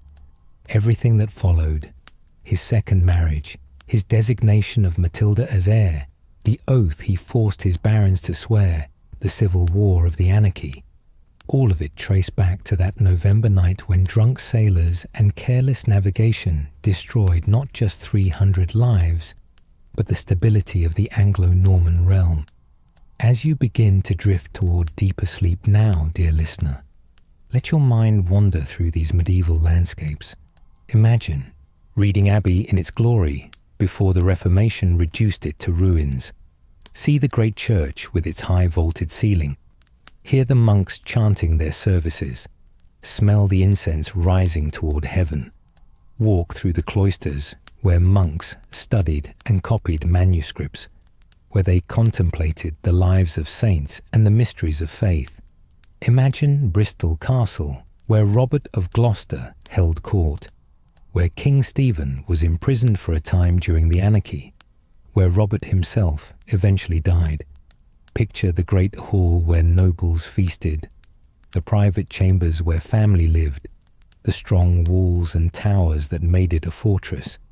Imagine Robert pacing those walls, looking out over the river Avon, planning his next campaign in the endless war for his half-sister's inheritance. Think of Cornwall and Devon in the 12th century, lands that Reginald de Dunstanville controlled. Picture the rocky coasts where the Atlantic crashed against cliffs, the moors and valleys of the interior, the scattered castles from which Norman lords tried to control the countryside. Imagine Launceston Castle on its hill, Reginald's primary stronghold in Cornwall, commanding the approaches from England into the Celtic West. Picture Scotland in Sybilla's time, less populated than England, more wild in many regions.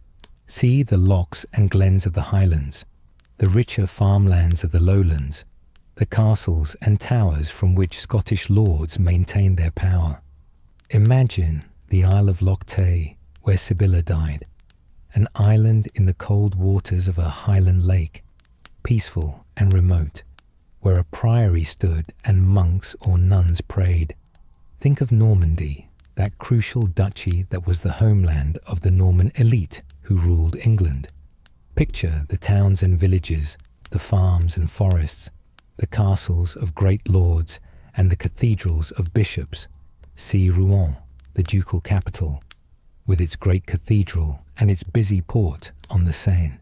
See Barfleur, where the White Ship sailed and sank, a harbour that witnessed both routine crossings and one of history's most consequential disasters. Imagine the roads connecting all these places. Dirt tracks for the most part, muddy in rain, dusty in dry weather. See travellers moving along them, merchants with their goods, pilgrims heading to shrines, messengers carrying letters and news, lords riding with their retinues from one estate to another. The medieval world was more mobile than we sometimes imagine, with people regularly travelling substantial distances despite the slow pace and difficulty of medieval transport. Picture the monasteries scattered across this landscape, islands of learning and order. Benedictine houses like Reading Abbey followed the rule of Saint Benedict, dividing their days between prayer, work and study. Cistercian houses, newer and more austere, were pushing into remote areas, establishing communities devoted to agriculture and self-sufficiency. Carthusian foundations, rarest of all in England, offered the most rigorous form of monastic life, with monks living in individual cells and coming together only for certain services. Think of the cathedrals in their glory. Canterbury, where archbishops held sway over the English church, Winchester with its royal treasury, Durham overlooking the northern borderlands, and countless others. These vast stone structures took decades to build, employed hundreds of craftsmen, and stood as testaments to medieval piety and the wealth of the church. And think of the people, the thousands and millions of ordinary people whose names we will never know. The peasants farming their strips of land in open fields, paying their rents and tithes, subject to their lord's justice. The craftsmen in towns, blacksmiths and carpenters and weavers and bakers, practicing their trades and belonging to their guilds. The merchants buying and selling, sometimes growing wealthy through trade. The servants in noble households cooking and cleaning and tending. largely invisible in the records but essential to the functioning of medieval society. In this world, in these landscapes, among these people, Henry's illegitimate children lived their lives. Some moved through the highest circles, commanding armies and governing provinces. Others lived more quietly, holding modest lands and fulfilling ordinary duties. But all of them carried the legacy of being born royal yet illegitimate, acknowledged yet excluded, valuable yet limited by the circumstances of their birth. The anarchy that followed Henry's death and Stephen's usurpation was a period of particular suffering for England. Civil war disrupted trade, destroyed crops, made travel dangerous. Local lords built unlicensed castles, fortifications erected without royal permission, from which they oppressed the surrounding countryside. Private armies fought for competing claimants to the throne. Justice broke down as royal authority fractured. The Anglo-Saxon Chronicle, that remarkable record of English history written in English rather than Latin, described the horrors of the anarchy. The chronicler wrote that when Christ and his saints slept, meaning that divine protection seemed to have abandoned England. He described nobles torturing common people to extract money and goods. He told of fields lying uncultivated because no one dared farm when raiders might destroy the crops. He portrayed a world where might made right, and where ordinary people suffered terribly from the conflicts of the powerful. Yet, even amid this chaos, some areas remained relatively peaceful. Some lords maintained order on their own lands. Some monasteries continued their routines of prayer and work. Some towns negotiated with both sides to avoid destruction. The anarchy was not universal devastation. It was a patchwork of warfare and peace, of areas under control and areas in chaos, of times when fighting raged and times when temporary truces held. Robert of Gloucester and Reginald de Dunstanville, fighting for Matilda, were key figures in this conflict. Robert's lands in the west of England formed the core of Matilda's support. His castles at Bristol and Gloucester were her strongholds. His military leadership was her primary asset. When Robert captured King Stephen at the Battle of Lincoln in 1141, it seemed Matilda might actually win.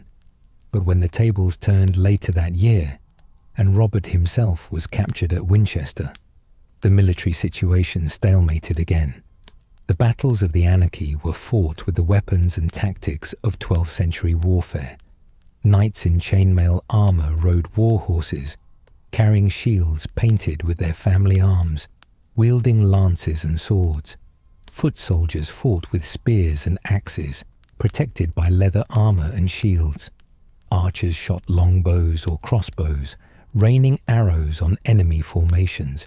Sieges involved surrounding castles and trying to starve out the defenders or breach the walls through mining, battering rams or siege towers. Medieval warfare was brutal and personal. Knights aimed to capture each other for ransom rather than kill. A captured knight could be ransomed back to his family for substantial sums.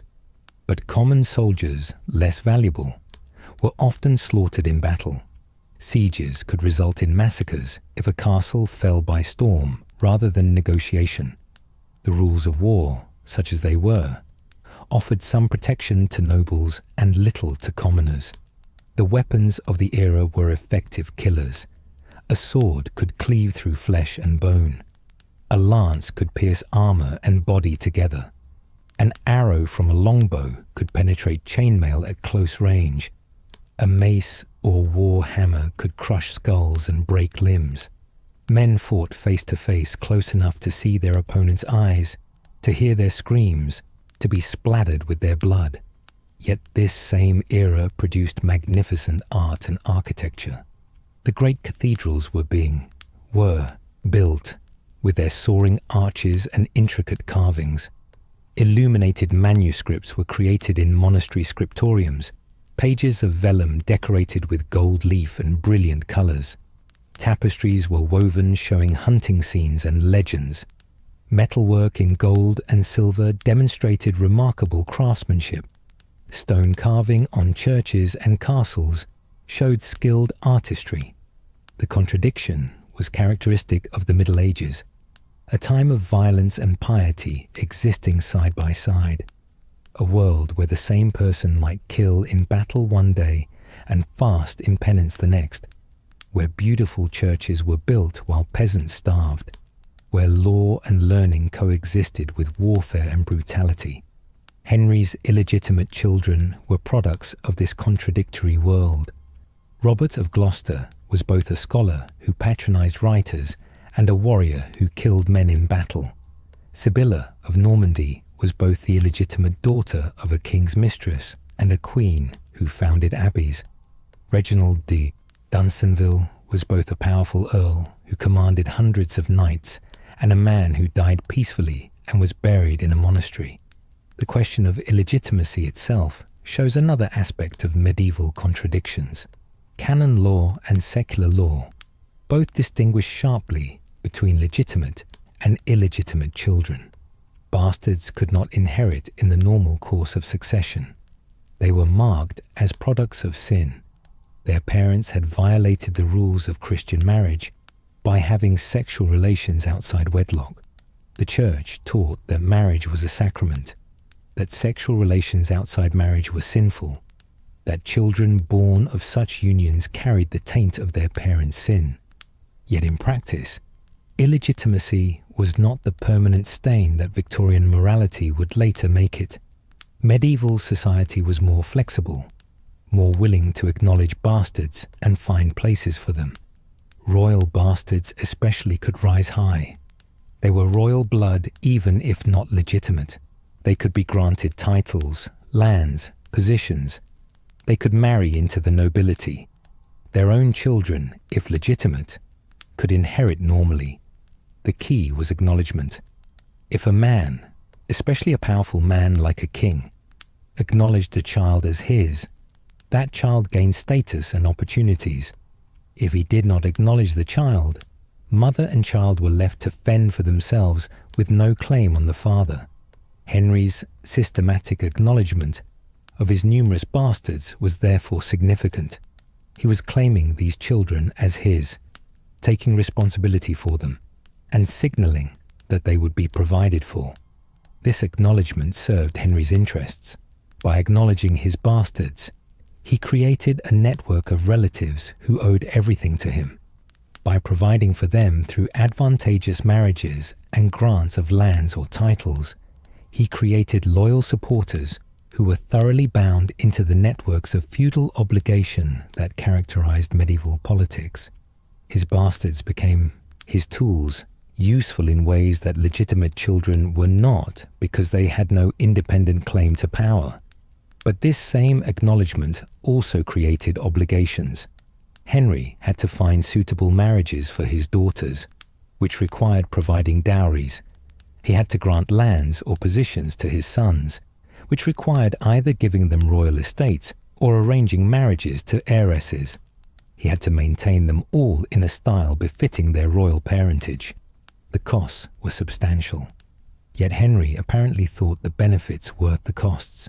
His reign saw his illegitimate children deployed throughout England and beyond, holding castles, administering regions, married to important nobles, creating alliances. The system worked smoothly during his lifetime, held together by his personal authority and the clear line of succession through William Adelin. The White Ship disaster destroyed this careful arrangement. William's death meant the succession would not go smoothly to an undisputed heir. Henry tried to patch the situation by designating Matilda and forcing oaths of loyalty. But a woman as ruler was unprecedented, unpopular with many nobles, and contrary to many people's sense of proper order. Moreover, Matilda's marriage to Geoffrey of Anjou was deeply unpopular with the Norman nobility, who viewed Anjou as an enemy. Stephen's seizure of the throne exploited these weaknesses. Many nobles, despite their oaths to Matilda, found reasons to support Stephen instead. He was male. He was Norman by birth and culture.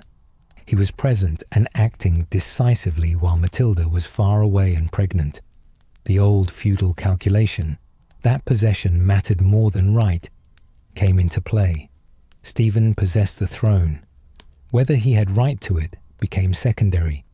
Robert of Gloucester's decision to support Matilda, despite these practical considerations, suggests genuine loyalty. Robert could have accepted Stephen, kept his lands and titles, lived comfortably as a great earl under the new king. Instead, he fought for 18 years in a losing cause.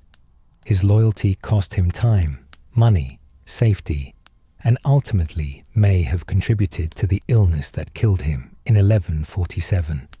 Was Robert's loyalty to Matilda based on principle, a belief that oaths must be kept, that she was the rightful heir, or on calculation, a belief that supporting her offered better long-term prospects? We cannot know Robert's inner motives, but his actions speak of a man who chose loyalty over expedience, who fought for his half-sister knowing the costs and doing it anyway. Reginald de Dunstanville's similar choice to support Matilda, following Robert's lead, suggests family solidarity among Henry's bastards. Reginald could also have accommodated to Stephen's rule. Cornwall was remote enough that he might have held it whatever king sat in Westminster. Instead, he threw his support to Matilda, accepted her grant of the earldom of Cornwall, and held the southwest for her cause. The story of Henry's illegitimate children thus becomes also a story of loyalty and choice. They were shaped by their father's plans and their own illegitimate status, but they were not simply pawns. They made choices about whom to support, what values to uphold, what risks to take. Some of those choices we can document and analyze. Others are lost to us, decisions made privately that left no trace in the historical record. Think now of the legacy these 24 souls left behind. Their immediate impact was in the roles they played during their lifetimes, holding castles, fighting battles, making marriages, bearing children. But they also left a genetic legacy, dispersing the blood of Henry Beauclerc through numerous lines of descent. Robert of Gloucester's descendants included the Earls of Gloucester for several generations. His granddaughter, Isabel, married King John, briefly bringing the Gloucester lands directly into the royal family. Beyond the earldom, Robert's children married into various noble families, spreading his lineage widely. Reginald de Dunstanville's children similarly married into Cornish and Devon nobility, into Norman families, into houses across England. Though Reginald lacked legitimate sons to carry on his name directly, his daughter's children carried his blood forward. Sybilla, though she had no children, represented a link between English and Scottish royalty, part of the network of marriages that bound the two kingdoms in uneasy alliance and frequent conflict. The daughters who married counts and dukes on the continent, Matilda of Perche, Matilda of Brittany, others, spread Henry's bloodline into French noble families. Their children and grandchildren might not have thought of themselves as descended from English royalty, but the connection existed in their genealogies. Over generations, this dispersion meant that by the 13th and 14th centuries, Henry, Beauclerc's illegitimate descendants, were scattered across the aristocracy of England, Scotland, Wales, Normandy, Brittany, and beyond. His blood, though illegitimate in its immediate transmission, became part of the genetic heritage of European nobility. This is part of a larger pattern in medieval history. Royal and noble bastards were common, and their children, if legitimate, could inherit and found their own family lines.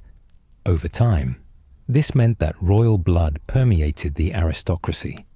By the late Middle Ages, most nobles could probably claim descent from earlier royal houses if they traced back far enough through enough branches. This genetic dispersal mattered in a society that believed in blood, in the idea that noble qualities were inherited, that aristocracy was partly genetic, that royal blood carried special attributes. Whether or not these beliefs had any biological validity, they shaped how people thought about descent, legitimacy, and social hierarchy.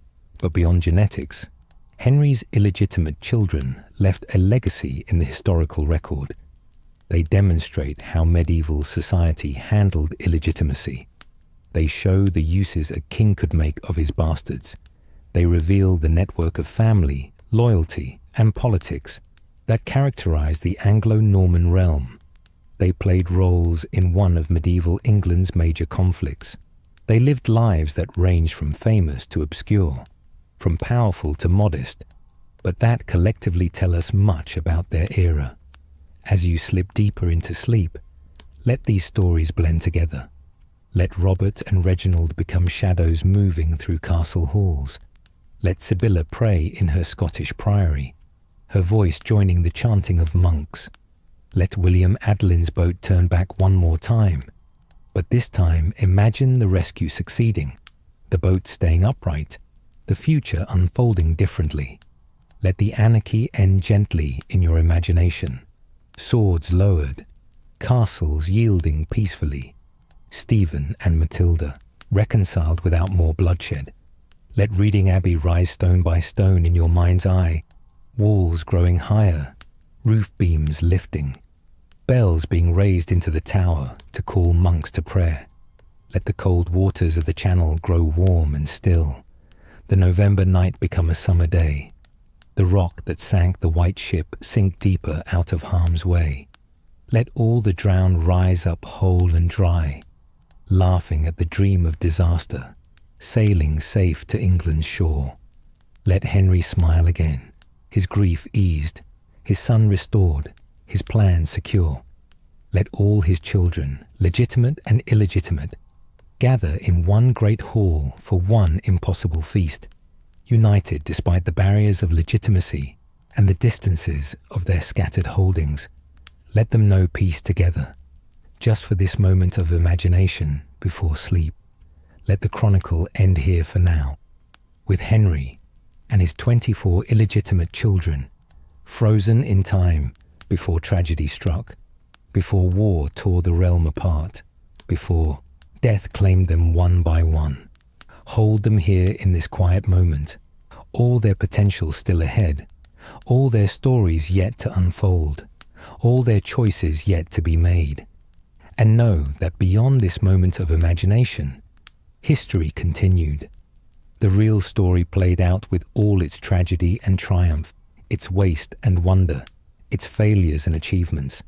The real people lived and died, loved and fought, succeeded and failed, just as humans always have.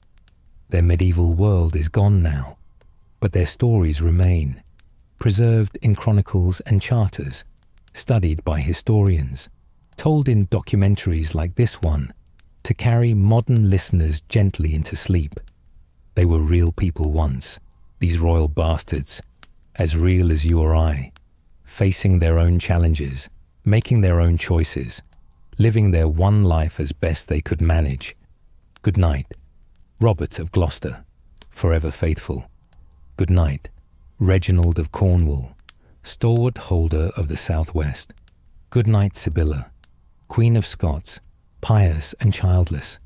Good night, William Adelin and Richard and Matilda of Perche, who drowned together in dark water.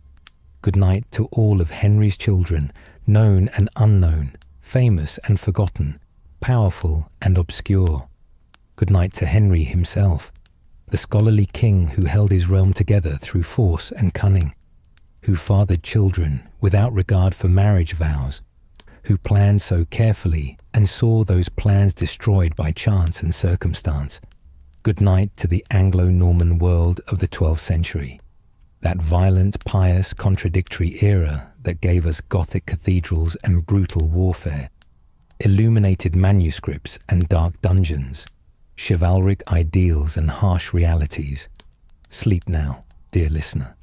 Let these medieval tales fade into dreams as gentle as monastic bells, as soft as morning mist on English fields, as peaceful as prayer in a quiet chapel. Let history become dream, dream become sleep. sleep become rest. Tomorrow awaits, but tonight belongs to the restful darkness, to the quiet hours, to the healing peace of sleep. The story of Henry Beauclerc's 24 bastards is told. Their lives have been recounted, their world described, their legacy considered. Now let them rest, and let us rest too, carried into sleep by the soft whispers of medieval history, by the gentle tales of people long dead but not quite forgotten, by the peaceful rhythm of a story told for no purpose but to ease you into dreams. Good night.